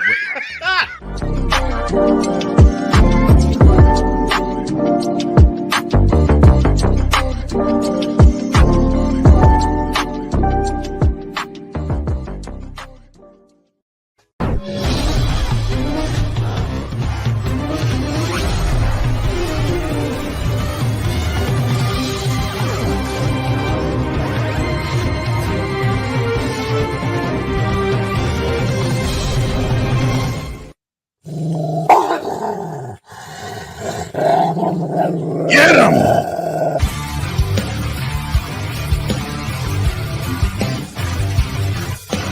Oh, yeah. Where are my dogs at? Welcome back to Total Football Talk, and it is now time to award our grand champ this week. And Drew, the floor is yours, sir. You know, looking at this, I've got to give love to the Detroit Lions Please. for what they did what they did to the Cowboys. I'm going to give it to the entire Detroit Lions offense, between their offensive line, their quarterback, Jared Goff, what he did, 18 of 25, 315 yards, 3 touchdowns. Montgomery had 80 yards on the ground and 2 touchdowns. Jahmyr Gibbs, 12 carries for 63 yards, still helping establish the run right there. I mean, between the two of them, 184 yards in total rushing yards for their offense. Their defense did a great job as well, but you got to look at the amount of points that were put up. They were getting their offensive linemen into the action with receiving touchdowns. I mean, they were spreading the ball around. Overall, this Lions team, to me, is still the favorite to represent the NFC in the Super Bowl, even with the loss of Aidan Hutchinson. It's going to be tough, and these games are not going to be blowouts like this past game without him. But because of what they put up on the offensive side, definitely very, very strong for the Detroit Lions, and that is why the entire offense for them is my dog of the week. I saw that game from opening kick to the final gun. I'm not arguing that point at all. I agree with you, man. Yeah, they were that impressive. The whole offense was that impressive. Now, my partner's going in the same direction I was going, but I'm not going to award a whole team. I'm going to award the Tampa Bay Buccaneers running game. Sean Tucker getting over 100 yards, Bucky Irving getting over 80, and both of them combining for what was that, 215 on the ground by themselves.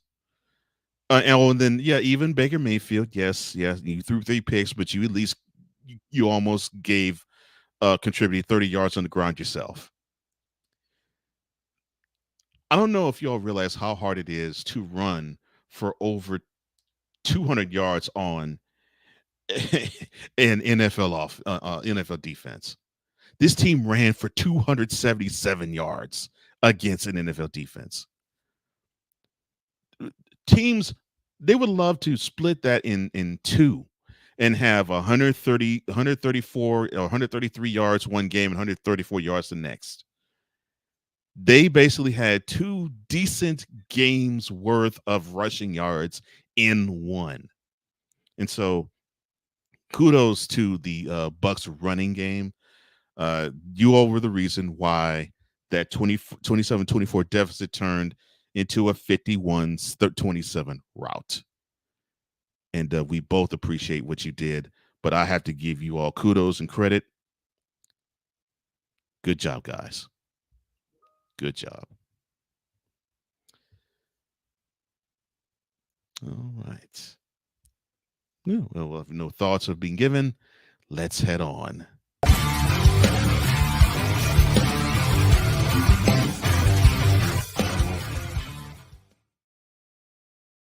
Total Football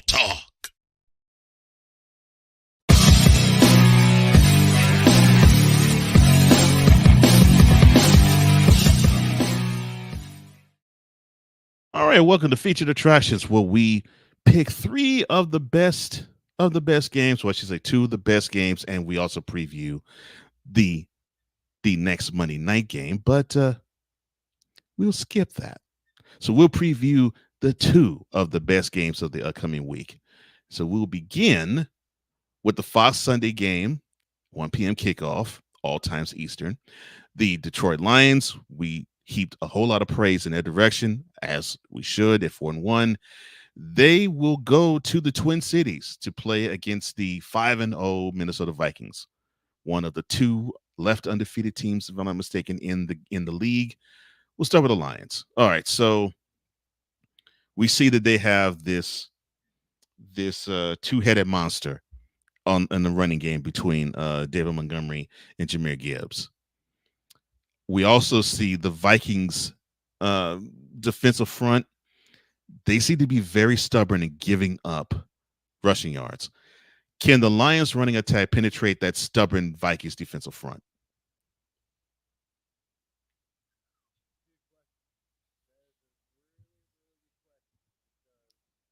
Hmm.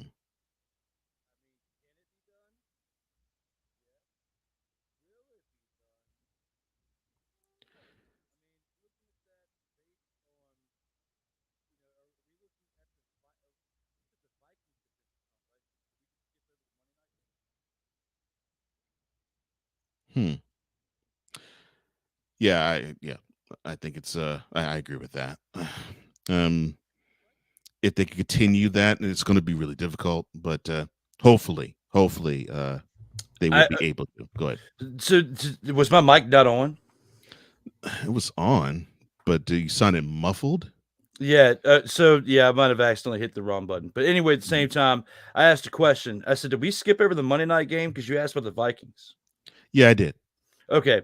So when it comes to the Lions running attack penetrating the stubborn Vikings defensive front, it's going to be a tough one for that because the defense for the Vikings has been keeping them into the game. When you think of the spotty play by Sam Darnold, yes, he's been efficient, not really turning the ball over, but I believe that Vikings defense has been saving them at times.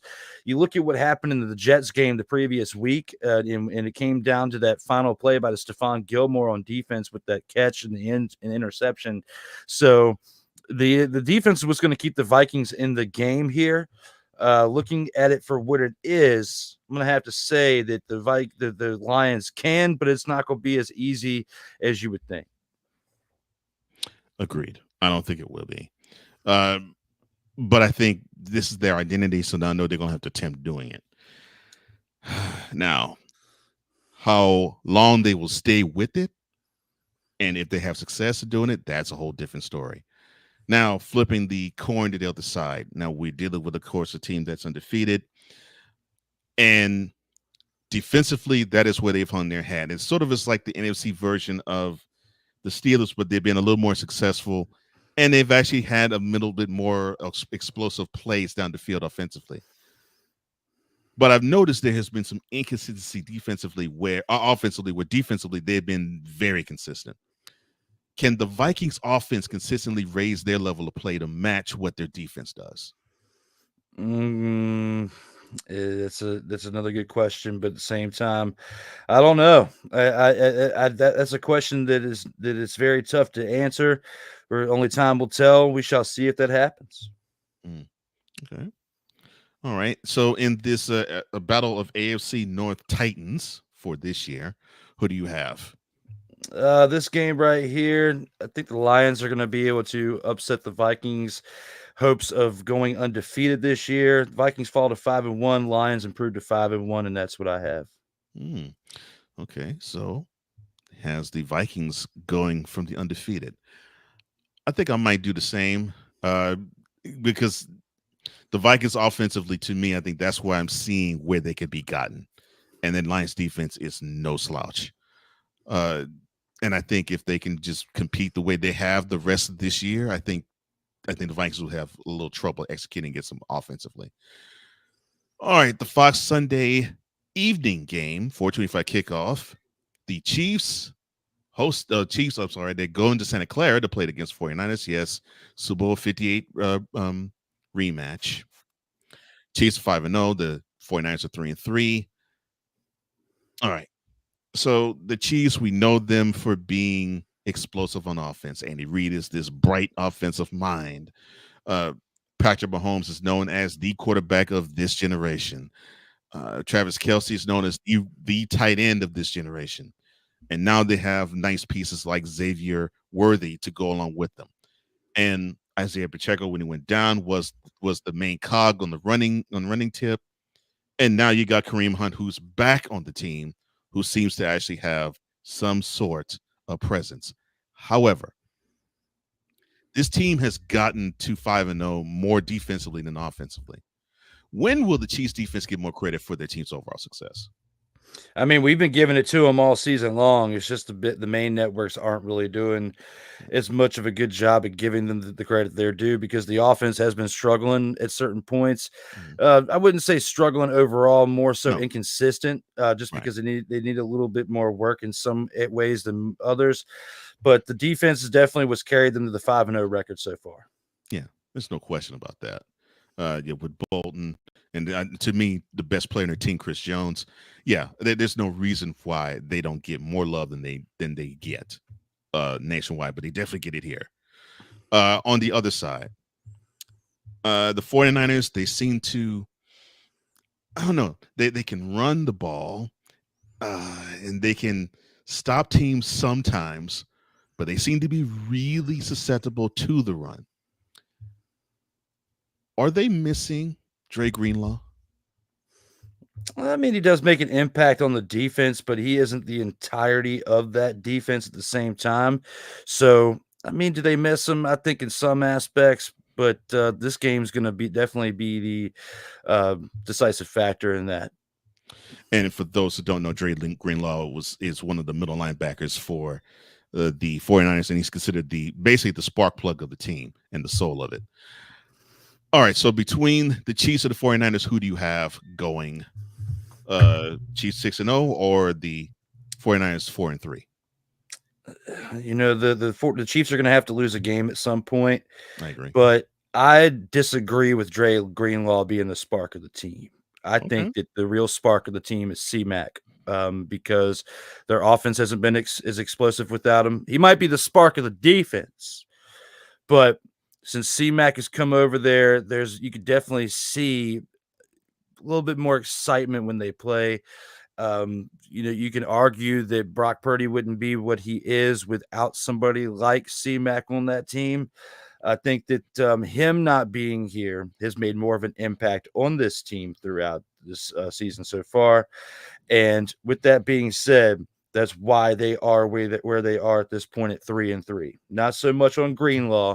Has everything to do with their running game. Mason has been able to be good at certain points, but he hasn't been as consistent as C-Mac is. So he is the spark to this team, in my opinion. When it comes to this game right here, the Chiefs got to lose at some point. They will not be undefeated, but it's not happening this week. They're going to prove it again why they won the Super Bowl against the 49ers. They're going to improve to 6-0. It's going to be on the shoulders of the defense. Mahomes is going to do what he needs to do in the times where he needs to do it. And Kelce will probably step up in moments where he's been a little inconsistent because he's been playing the role of a decoy at certain points throughout this season, but also age is starting to catch up to him a little bit when you think about the fact that he is 35 years old. Chiefs win this game, but it's going to be close. Okay. All right. And real quickly, tonight's game between the Bills and the Jets, who do you have going in this game?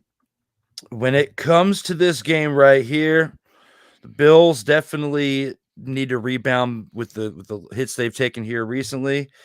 But I'm going to buy into the hype that the firing of the head coach and Robert Saleh is going to be the spark that this offense needs, because he's a defensive-minded head coach, and he has been kind of overstepping his bounds when it comes to certain things within the offense. Now the offense has total freedom, and the defense does as well. This team's going to be able to showcase what they truly are on paper, and I think they're going to be able to get this win at home against the Bills tonight. Yeah. Okay. I do see the Chiefs going to 6-0, and I definitely see the Jets making that, seeing that losing streak the Bills have had on the road to 3. You at home or in the chat, drop who you believe is going to be the victors of these games, and we'd be interested to see what you select. But speaking of selections, I think we got to select something else, and we should do that right now.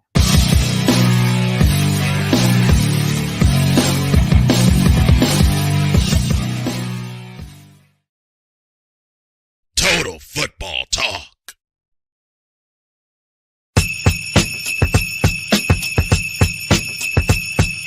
Oh, yeah, I know it's a little colder outside, but it's not quite snowing yet. Unfortunately, there are some people who are contributing to evaporating behavior, if you know what I mean. Snowflake of the week is here. And Drew, who is your snowflake of this week? I don't think it's any question that I was going to go with this person, considering when I was comparing him to a pair of a clothing line earlier today. I'm going to go with Will Levis. Malik Willis did better than you as the quarterback for the Titans. You mustered up 95 passing yards on the day. Absolutely terrible. Yeah, you had a touchdown, but you threw an interception. You had 11 incompletions. You did carry the ball 3 times for 15 yards, but you're a quarterback. That's what you get paid to do. You're getting paid handsomely. You're not getting paid like Deshaun Watson. You're not completely stealing money from your team. But at the same time, when you're having 95 yards in a game, you're stealing production from your offense. So you could have won this game had you been able to muster up another 30 or 40 yards in this, total, because you still found a way to lose this game, losing by 3 points. And you were going against a backup that many teams gave up on a long time ago in Joe Flacco. And he's still finding a way to get starts in this league and finding a way to get wins, most importantly. And doing it against a team like you, the Titans, with a quarterback that's throwing for 95 yards, you sure is expletive making it look easy. So right here and now, Will Levis is my snowflake of the week. Snowflake of the week for that reason alone, because you cannot play your job very well. But he's making me very happy. You, yes.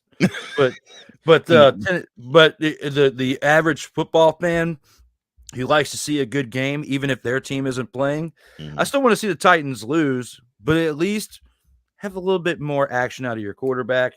And until they get a better quarterback in there, which they have been missing and dropping the ball at the quarterback position when it comes to drafts and moves since they were the Oilers and they brought in Steve McNair. Okay, that's the last time they drafted a really good quarterback. They've had some success here and there with certain other quarterbacks. And you look at what Tannehill did, but he was a flash in the pan and was luck. But the last time they drafted a really good quarterback was 30 years ago or so when they brought Steve McNair in, and it was a different franchise that happened to turn into the Titans. So the curse of, you had the curse of the great Bambino in baseball with the Boston Red Sox. For the Titans, this could be the curse of the move from Houston, because even though they did get to the Super Bowl with McNair in the late 90s, it still ended in a heartbreak, and this whole franchise has been a heartbreak to watch for the past 30 years. Dude, we can just become best friends. Oh, that warms my heart. I love that. But yes, I agree with you. And then the last time the Titans have had any type of QB worth of any salt that they drafted, yeah, you got to go 28 years, almost 29 now, with the drafting of Steve McNair. I agree with you. Because Will Levis is not the guy. No. All right. You're probably going to say to me, Cole, why do you select this guy? And the team actually won. You got to understand. So the snowflake I have this week is the head coach of the Philadelphia Eagles, Nick Sirianni. Well, wait a minute, Cole. The team won. Yes, I know the team won.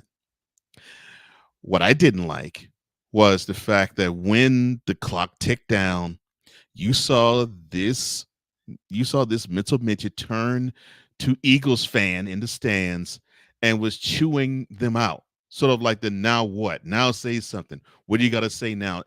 Egging them on and challenging them. That is the wrong fan base to do that to. I'm sorry. If your team sucks and they boo, they have the right to do it. And there's been ever since, sir, ever since the 49ers went into your building early December, they've had very little to cheer about. They really have. I'm sorry. They had little to cheer about. And I'm saying that as a regular fan. As a Eagles fan, if they even see even a scintilla of you doing horrible, you're gonna catch it. Even in victories, even when your team is leading, you're gonna catch wreck. You've been the team's head coach for a few years. You already know the deal. So now don't bark at the fans. Say, you know what? We're gonna improve on what you all are seeing that we are faulty at doing. We hear you, and we're gonna improve it because we want to have you all cheer for us. We don't want you to boo us. We hear those boos. We want to allay them, not come at me now with them. What you got to say now? No, don't challenge them. No, reward them. They have the right to boo you because they've only seen what 4 wins since that butt whooping that the 49ers gave you in South Philly. Come on, man. You got to do better than that. And your team's still only 3-2. Your team really has not looked all that impressive, save for maybe, I don't know, the second and third quarter of the game you all played in Brazil. I mean, come on, man. You got to do better than that. And I mean way better than that. Thicken up your skin, son, please. Jeez, we'll be back.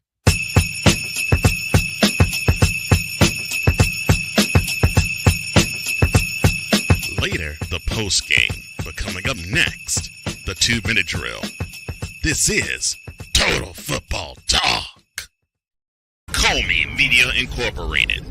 Creating content magic in the real world.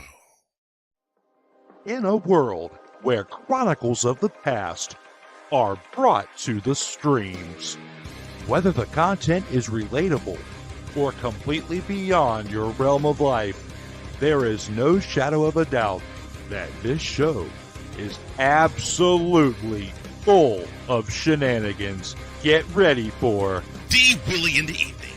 This Sunday at 10:05 p.m. Eastern. Exclusively on Sertoba Media, where the struggle is real to be awesome.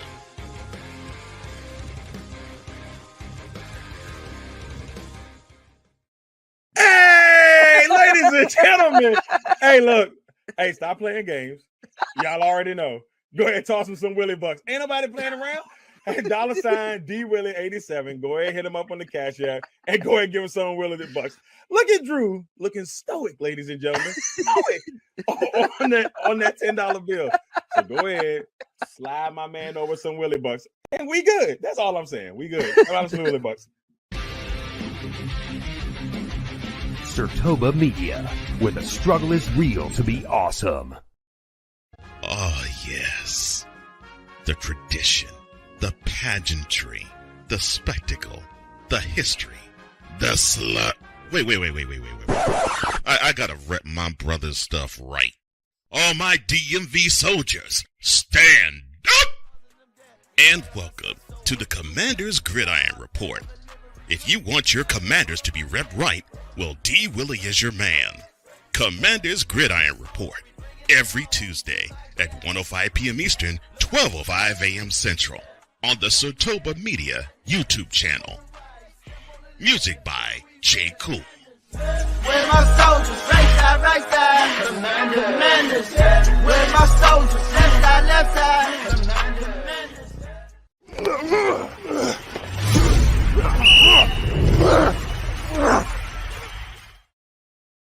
Well, welcome back to Total Football Talk with Drew Willingham. I am Cole Johnson, and we are going to give you the best of the rest of Week 7 of the 2024 NFL season.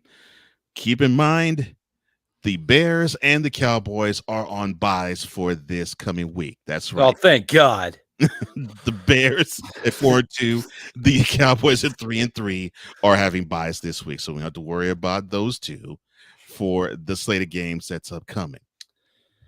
But you do have the others that you have to contend with, starting with the Thursday game. We have a Sean Payton going back to his old stomping grounds type of game. The Three Broncos, they go to play the Saints in the Superdome at 2-4.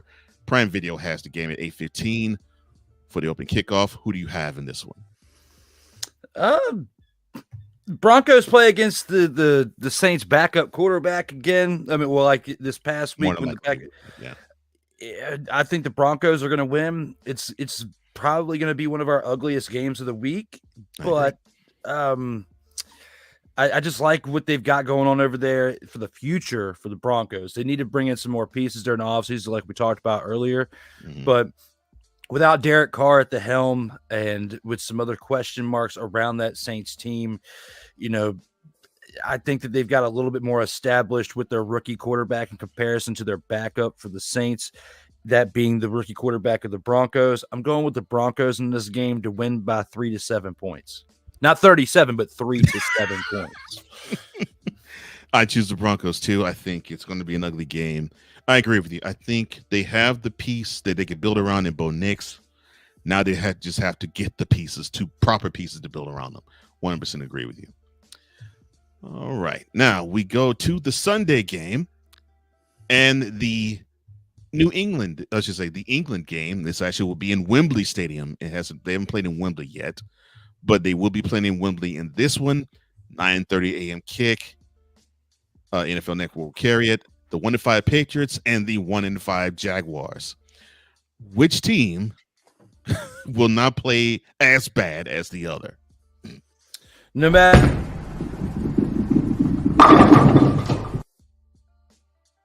matter who wins this game, it's going to be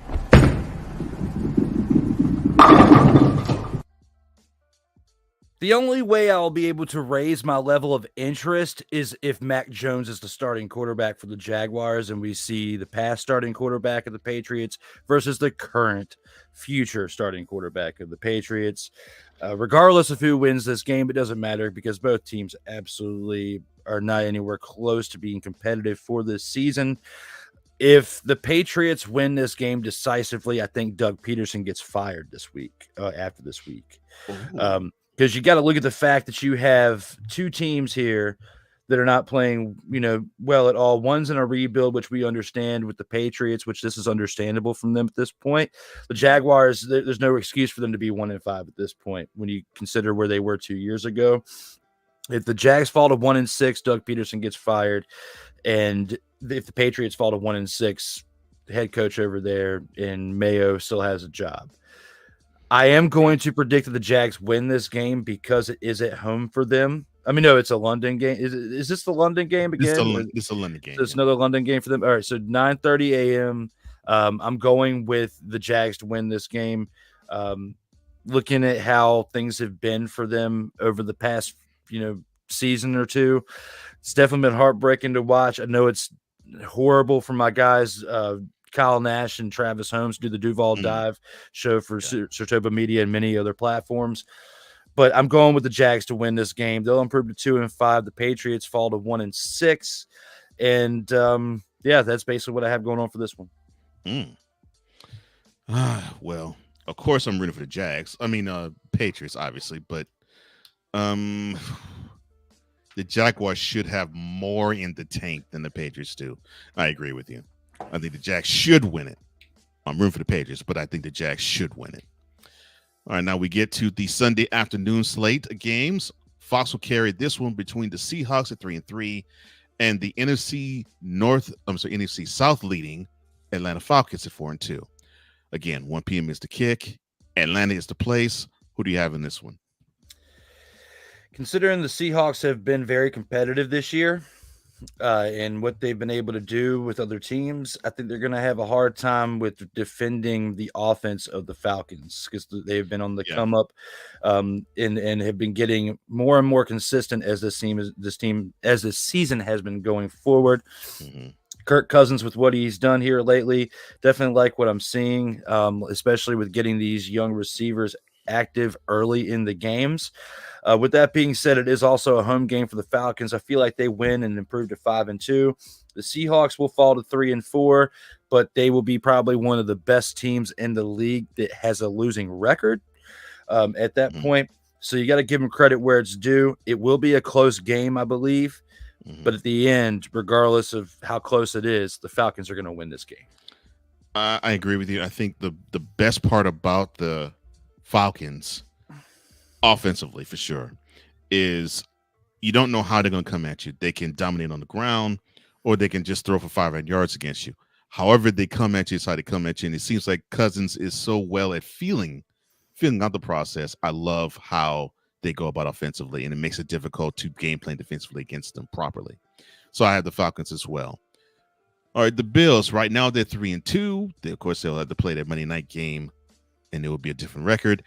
They come back home after 3 games on the road. They host the 1-5 Titans. CBS would carry that game. 1 p.m. is the opening kick. Why do you have the Bills?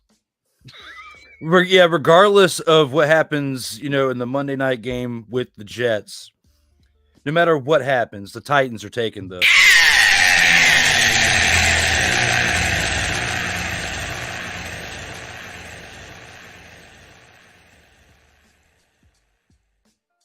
Will Levis will more than likely throw for under 100 yards in the game. Turn the ball over a couple times, look like an absolute dumpster Pelican. That's how they're going to lose this game. That's how the Bills are going to win. And if the Bills lose this game, Sean McDermott should get fired. Oh, 100%. If the Bills lose this game, Sean McDermott should lose his job. And I mean, as soon as he walks off the field. But I don't think that's going to happen, because I think he should get the phone call as he's walking off the field if that happens. Oh my gosh, yes. Yeah, of course, I'll be seeing this game since I live in Nashville, and I'll be just wanting to see the massacre take place. Also, CBS 1 p.m. kick. The Browns are 1-5. They host their in-state rival, Cincinnati Bengals, at 2-4. Who do you have in this game? This one's tough. This one's tougher than the other one, just because both teams have been playing underwhelmingly this year. But you've got a Bengals offense that's been starting to click over the past couple weeks, especially when you look at what they did against the Ravens. You look at the fact they won this past weekend. They're playing against a Browns defense that's the best part of their team, because their offense is absolutely terrible. But the Browns front, you look at what they've got going on there. I like this matchup when you think about the offense going against the defense. When you think about the Browns offense going against the other team's defense, though, I don't like that matchup. That's because the Browns suck on offense. But I think it's going to be close in the fact of the defense of the Browns is going to contain the offense of the Bengals. This will probably be between when you look at the record and you set that aside, one of the more competitive games of the day.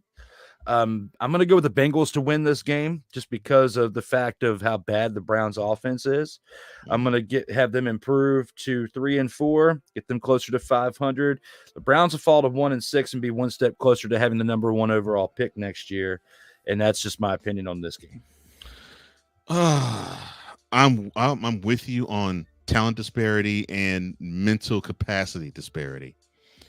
Somehow, for whatever reason, I don't know what it is for Joe Burrow, Cleveland seems to be a house of horrors for him. I don't know what it is. So for that reason, I'm going to pick the Browns. The Bengals should win this game, but somehow, for some reason, even worse than Pittsburgh and worse than Baltimore, he seems to play really bad in Cleveland. I don't know why that's the case, but that's why I'll choose. And go ahead. I was about to say, I just feel like if the narrative is true with the Bengals, and especially with Joe Burrow under his tenure, they get off to slow starts. But this is around the time of the year where they start to heat up. And if the narrative is going to continue to be that way about this team, and if they're going to have any chance at the playoffs, they have to win this game. If they lose this game, there's no way they're going to be able to finish this year and make the playoffs and only lose potentially one more game and be 11-6 going into the playoffs. Don't see it happen. they've got to win this game, and they will find a way to win this game. I know what you're saying as far as they have trouble winning in Cleveland, but it's time. Just like with Houston this past weekend, they finally overcame that narrative with winning in Foxborough. If the Bengals have a chance, this is where they establish it. Oh, I don't disagree with you at all. I think this is the game they need to have. They need to have it, and I want to see them have it. And they have the mentality and the talent to do it. So I don't disagree with you there. I just want them to show. At least Burrow. I want Burrow to show me that they can overcome that. But yes, I do agree with you. Of course, the game that I'm interested in, and I tried to not homer pick this. The Packers are 4-2. CBS 1 p.m. will have the kick. They host the Texans at 5-1. Who do you have in this game? This, even though based on the record and everything that I was talking about with the previous team, about how competitive that was, this is going to probably be up there as far as one of the better competitive games of the week. When you look at the position of both of these teams, you look at the Packers for what they've been doing this year. We spoke very highly of them earlier in this show. You look at the Texans, not because you're a homer of them or anything, or because I'm trying to be a supportive homer for you as well. The Texans are just that good of a team right now. They're 5-1 for a very good reason. One of the more explosive offenses of the entire NFL, if not of the AFC, in comparison to a team that I follow and am a fan of with the Commies. So with that being said, I think this is going to be a tough matchup through and through, because you have two really good offenses facing up against each other. My thing is the Texans, on paper and for the past 2 seasons at minimum, have been displaying that they are a better defense than the Packers. There we go. That's going to be the decisive factor in this game. I think it's going to be close, though, to end it. Yeah, I'm going to call this very similar to how I predicted the Ravens and the Commanders last week, where the Ravens will more than likely win. I'm not the Ravens. The Texans will more than likely win by 7 points or less.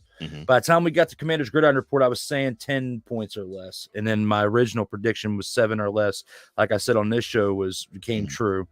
I'm going to stick with that. 3 to 7 points will be the decisive factor by the end of it. But the Texans win by no more or no less. And I will be shocked if the Packers win. And if they do, it's because of what happened early in the game this past weekend when the Texans were playing, where they had a slow start.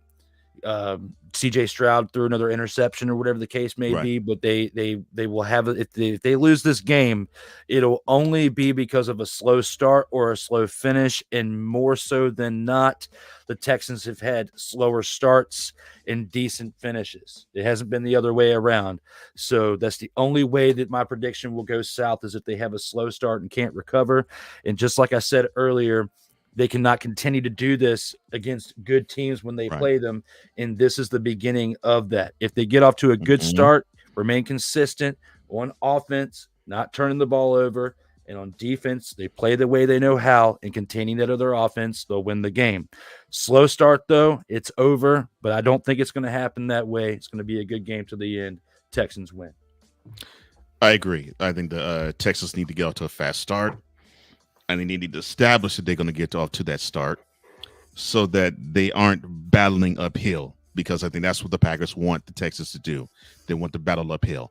And I agree with you, too. The stronger suit of both teams, to me, in the difference is the Texas defense. I'm not so – we started this year, and I said I am not sold on the Green Bay Packers defensive front, because I don't know if they can stop the run. And then, of course, Saquon Barkley ended up running over 100 yards against them. I feel stronger about saying the Texans simply because of Joe Mixon.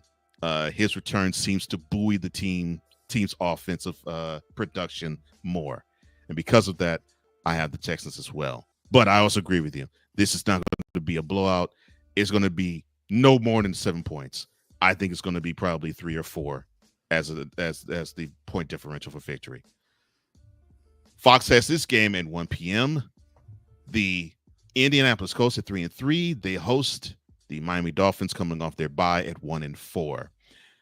Who do you have in this one, sir?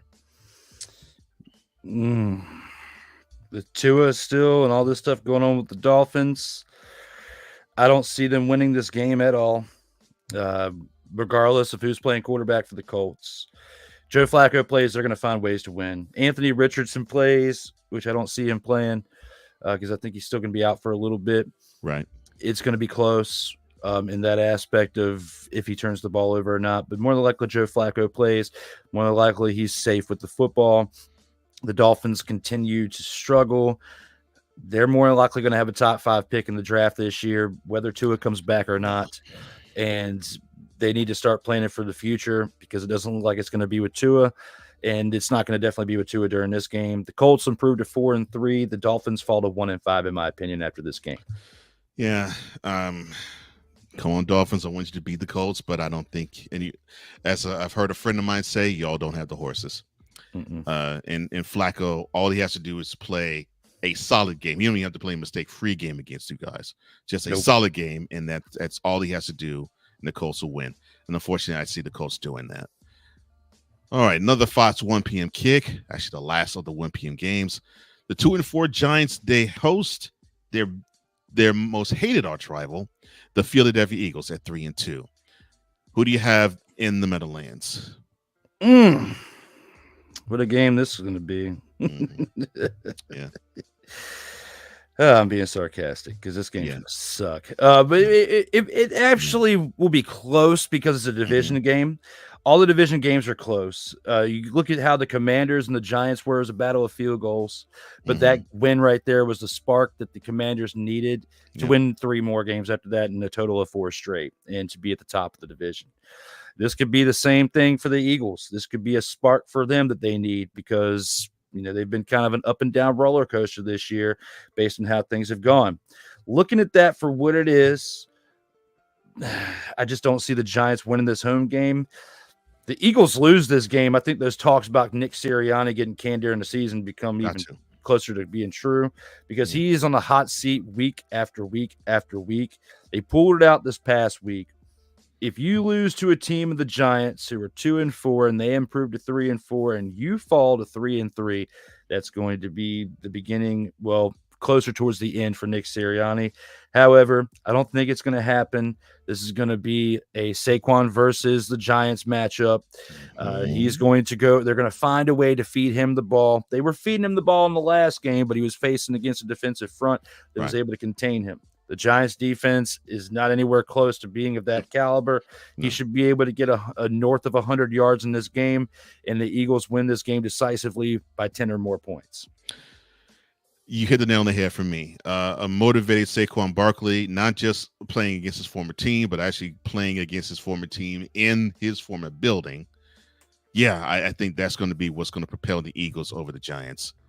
And it's unfortunate, even though I think it's going to be a competitive game, the Giants, I don't think they have enough to offset what the Eagles can dish to them. All right, to the evening games, 4 or 5. The Rams at 1-4. They host the Raiders at 2-4. SoFi will carry that. 4 or 5 would be the kick. Who do you have in this game? Yeah, the Rams have been banged up this year. It's definitely reflected in the way their win-loss record has been. Looking at the other team, the Raiders have been an absolute dumpster Pelican team. You look at the drama with Devontae Adams. You look at the fact that they don't have a reliable starting quarterback. I said what I said about Uncle Rico earlier, but it was a joke because ever since I made that reel, he is falling apart. This team is falling apart, and it all stems from the leadership at the top. And I just don't know if there's any way for them to recover this year and to become a team that we can take seriously.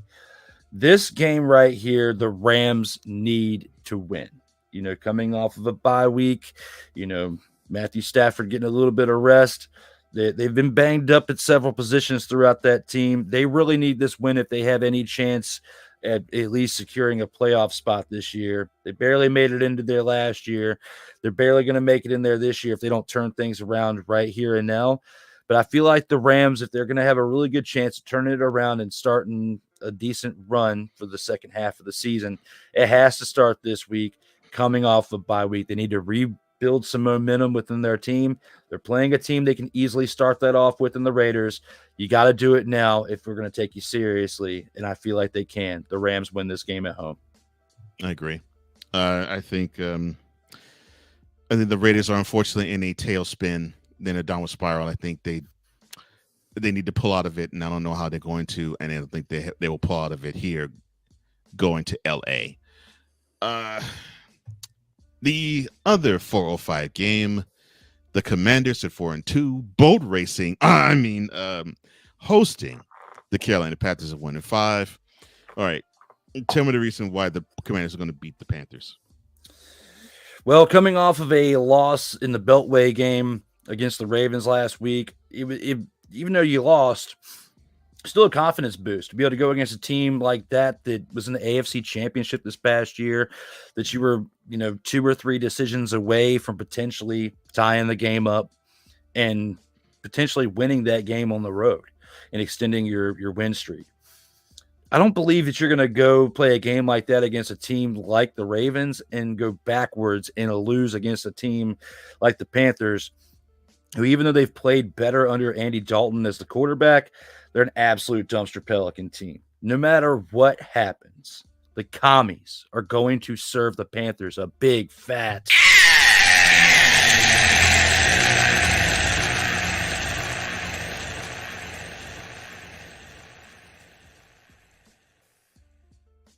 Jaden Daniels is the truth. This offense for the future looks really, really good as long as they keep him healthy. Again, there's still several pieces away, in my opinion, from building a team that's at the level to be able to contend for a Super Bowl. Will they make the playoffs this year? It looks like it's going to happen. Mm-hmm. Will they have a winning record this year regardless? It looks like that's going to happen. They're definitely going to have a winning record after this game regardless, and be 5-2 going into a Week 8 contest at home against the Bears, which I will be in attendance for and looking forward to it. I look forward to seeing this game being a victory for the Commanders. Well, they win this game, they'll have more wins this year than last. So there you go. There's one victory you can check off the list. And I agree with you. Jaden Daniels is the real deal. And think about it. So you get to see the Bears 5-2 team hosting a 4-2 team. It's going to be one of the best games of the week, it looks like. Next week. Not this week, because unfortunately the Commanders have to boat race the Panthers, and I think they will. All right, the Sunday night game. So we got a chance to see one New York team disgrace us with their Sunday night performance. We get a chance to see the other. The Jets currently at 2-3. Of course, they host the Bills tonight on Monday Night Football. They travel to Yinzerville to play the Steelers, who are currently 4-2. 8:20 is the kickoff for Sunday night.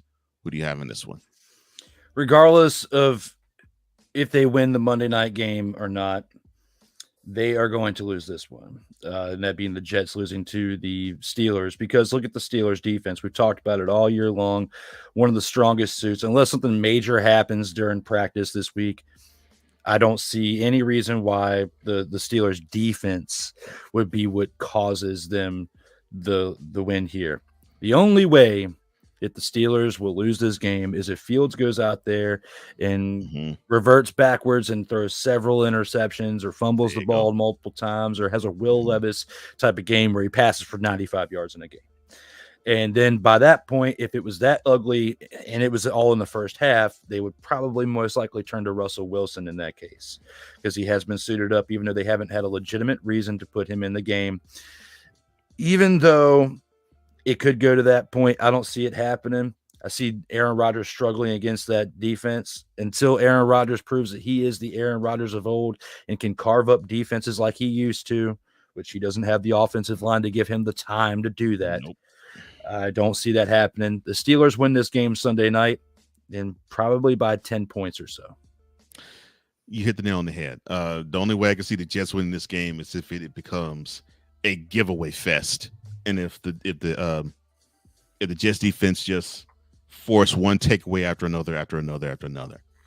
Because other than that, what I'm seeing is a team that already forces itself to be one-dimensional, and they can ill afford to be one-dimensional against a Steelers defense where if they know you're going to do one thing for 75% of your snaps, the game's already over before you make the first snap. And that's what I see here. I think the Steelers will go to 5-2, regardless of how the Jets play tonight. I totally agree with you. All right, well, that concludes the 2-minute drill. I hope you all have fun. Let us know what you think as well, who is going to win Week 7 of the 2024 season. Type that in the description box below, and we'll be interested to see what you think.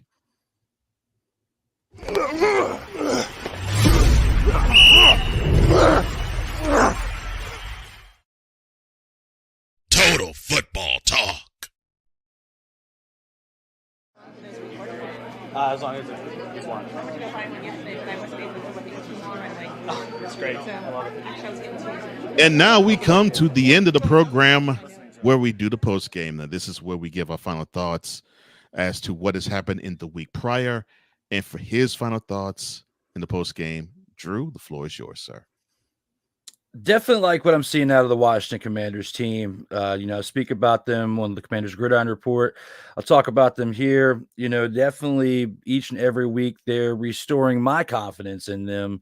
For the first time and, feeling this good about the team and since 2012 when they were having the type of year they were before Robert Griffin III got hurt.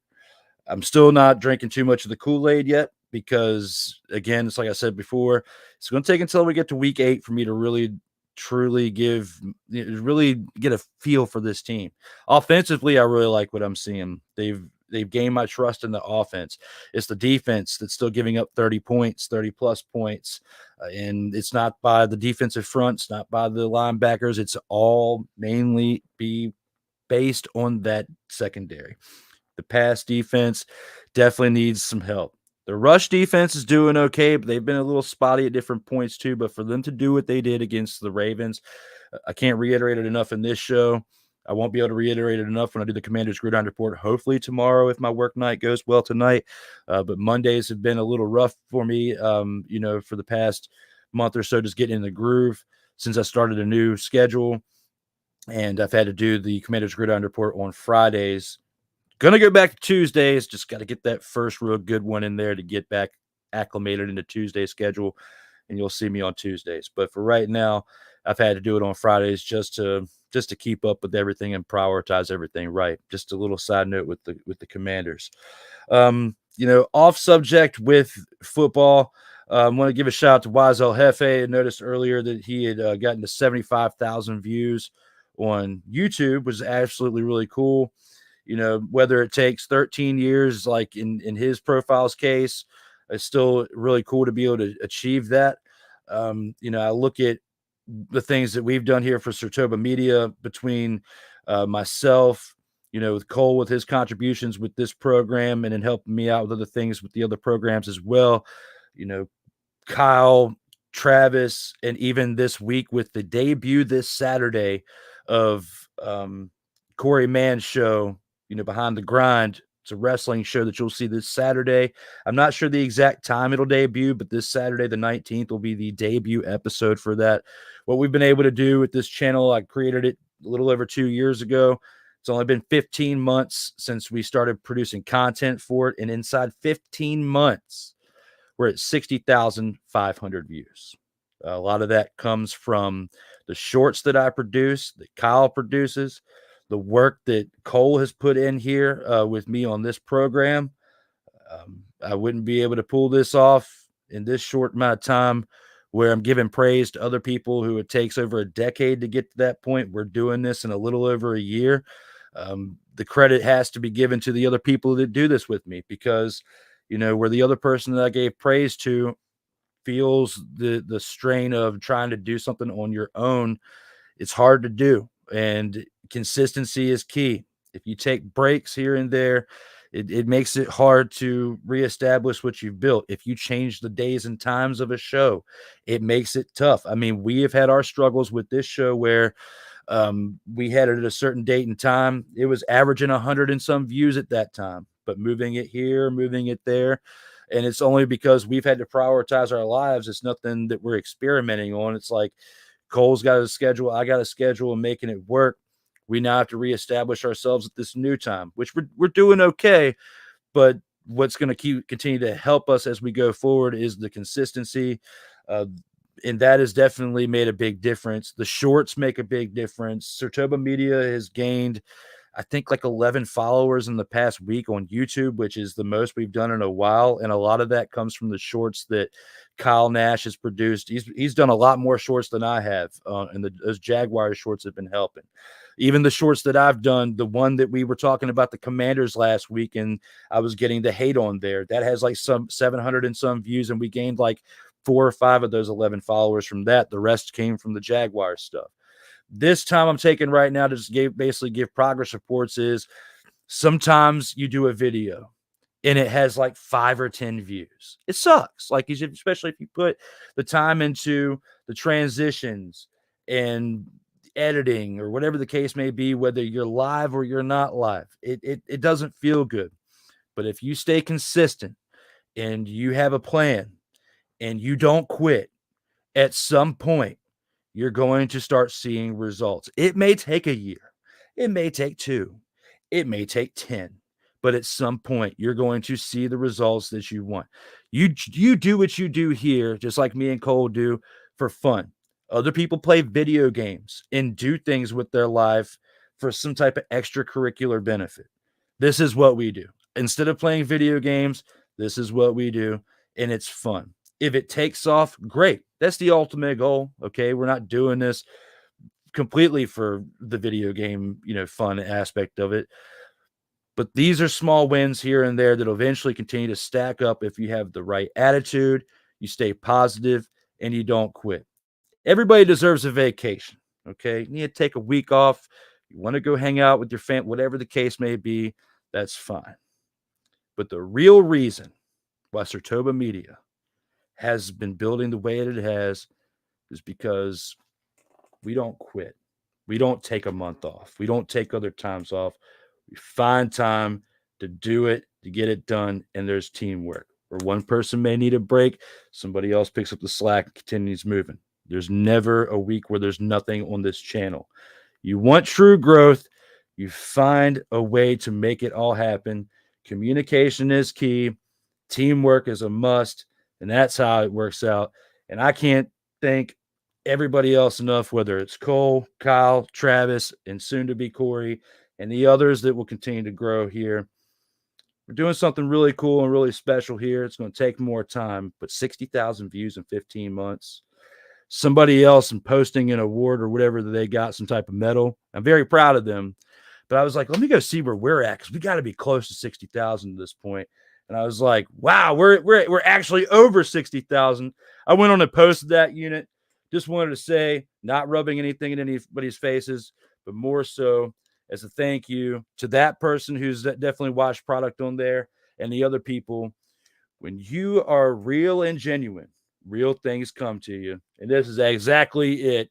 And that's why we are now almost to episode 60 of Total Football Talk. 59 straight weeks of Total Football Talk. Next week is episode 60, and I'm already looking forward to it.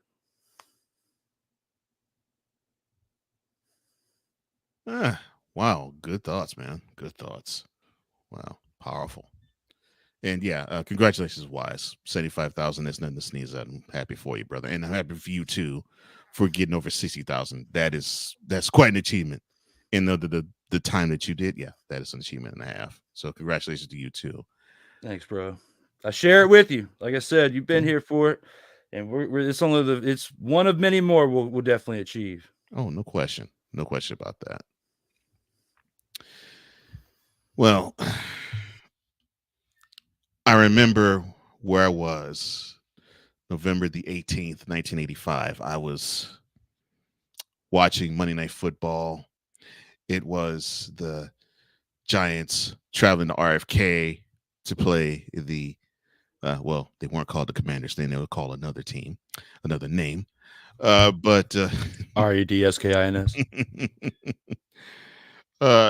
But this was, of course, a vaunted NFC East matchup, and on one side you had the Smurfs and Joe Theismann, along with on the other side, Dexter Manley and others. And then on the other side, you had Phil Simpson QB and Joe Morris running back, and then the person I think that a young man wanted to see of all of them, which should be number 56 for the Giants, and Lawrence Taylor. And so I was pumped. I was sitting on the floor in my own room, and I was blessed to have a TV in my room, just sitting there, just waiting for the game to start. And it turned out to be a pretty good game to start. And then I saw Theismann drop back to pass. And then I saw that ferocious pass rush that Lawrence Taylor would always provide.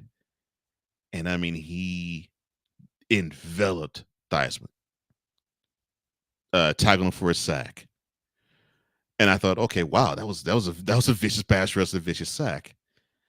And then I saw like hot water was splashed on top of Taylor. I saw him spring up, and he looked to the Washington sideline, and he just did this. And what little did we all know was when they carted Theismann off the field, he broke his leg. And that ended up being the end of his career. What I've always respected about Theismann was that he never, ever said, Lawrence Taylor is the reason why I'm bitter about the rest of my life. It sucks. Never. He never once gave that thought process of, man, I hate that guy. He always has had nothing but a profound respect for him. And obviously Taylor had profound respect for Theismann because, a guy who is on the opposite side of of your field, and a guy who's considered your enemy, you wouldn't just jump up and say, "Come on, let's get the EMTs here. Let's tend to him. Something is mightily wrong here." When you have those moments, I'm glad to see the fraternity of football forget the uniform that they're wearing, and they're dedicated to the guy who is severely injured. Cut to yesterday, or cut to Sunday, where we saw the same thing between the Lions and the Cowboys, and Aidan Hutchinson getting his leg snapped, and this one was by friendly fire. And it was painful to watch, but it was beautiful to watch the Cowboys and Lions fans and staff give Aidan Hutchinson we're with you. You're attaboy. You're awesome. You're going to make it through. It was good to see that camaraderie happen. And I think sometimes we need to forget those things need to take place, that we need to actually see these athletes for the human beings that they are. And if they continue to do that, then we will be beautiful. We'll be beautifully rewarded to see these athletes do what they do best. And that's entertain us with their absolute athletic prowess. So to Aidan, prayers are with you, my friend. Prayers are with your family. I hope everything is well with you and right with you. And don't worry if you get back. And I'm not talking about this season. I'm talking about ever. If you do, that would be great, and I would love to see it. And I'm sure others would love to see it. But if life takes you somewhere else, don't be afraid to go there, because you're meant to do a lot. You're meant to do a whole lot of other things, and you are meant to do things outside of football too. But if that journey begins now, so be it. It's not that you won't be missed. We just want you to be happy and healthy, like Joe Theismann was when he left the sport. And hopefully you can be that way. And if you come back, all the better, because I think you still have a lot more pass rushes left in you. As long as it's one. I went to go find one yesterday, but I wasn't able to look at it tomorrow. And It's great. So, I love it. actually, I was getting to I hope it actually has recording. Listening to it. Any thoughts, sir? Since I did mention your team. Another great take. Another great episode, 59. It's hard to believe, again, we've been through so many episodes. It just feels like yesterday that we had just started this show up. Looking forward to next week because I'll be one step closer to going to see the new Northwest Stadium, the first time I've ever gone there since it was FedEx. Talked about it a lot, but if some things happen the way I want to, we get there early enough, we might be able to interview some tailgaters. There's going to be some content from Sartoba that comes from it, pregame stuff that we'll have that I'll be able to add to CGR the next week. So that's awesome. Okay. Talking about it enough, and I might, and also to make it easier for myself, that week after that game. So the day after, through that week, I'm on PTO with my job. So that way I can get enough rest to be here. That Monday, I'll definitely be able to get Commander's Gridiron Report done on that Tuesday and just kind of enjoy what had just happened. So with that being said, 59 great episodes are in the books. Looking forward to chopping this thing up and getting it ready for the radio airwaves once I get home from work. But it is time to jump on out of here. Yes, it is. And get ready for the next one. Yes, let's do that. And we love all of you. Now, if you want to catch old Drew on the social media airwaves, all you have to do is go on to either Instagram at Sartoba_media, at X at Sartoba_media, or at YouTube at Sartoba Media, or TikTok at _Sartoba. Now, if you want to join yours truly, all you have to do is go on to flowcode.com/page/host Cole Johnson. That's flowcode.com/page/host Cole Johnson. Eventually, I'll get on it. Oh, Lord. Well, thank you guys for liking, for sharing, for commenting even, and for subscribing. And thank you for hitting the notification bell so you can catch all content that comes from the Sartoba Media YouTube channel and or the Coleman Media YouTube channel. We both appreciate and love you for it. For Drew Willingham, I am Cole Johnson, here to say in parting, as we always do. In life, just like a tackle, keep your head up. And as always, you got to remember, you got to play until the whistle blows. And don't forget to stay safe out here in these streets.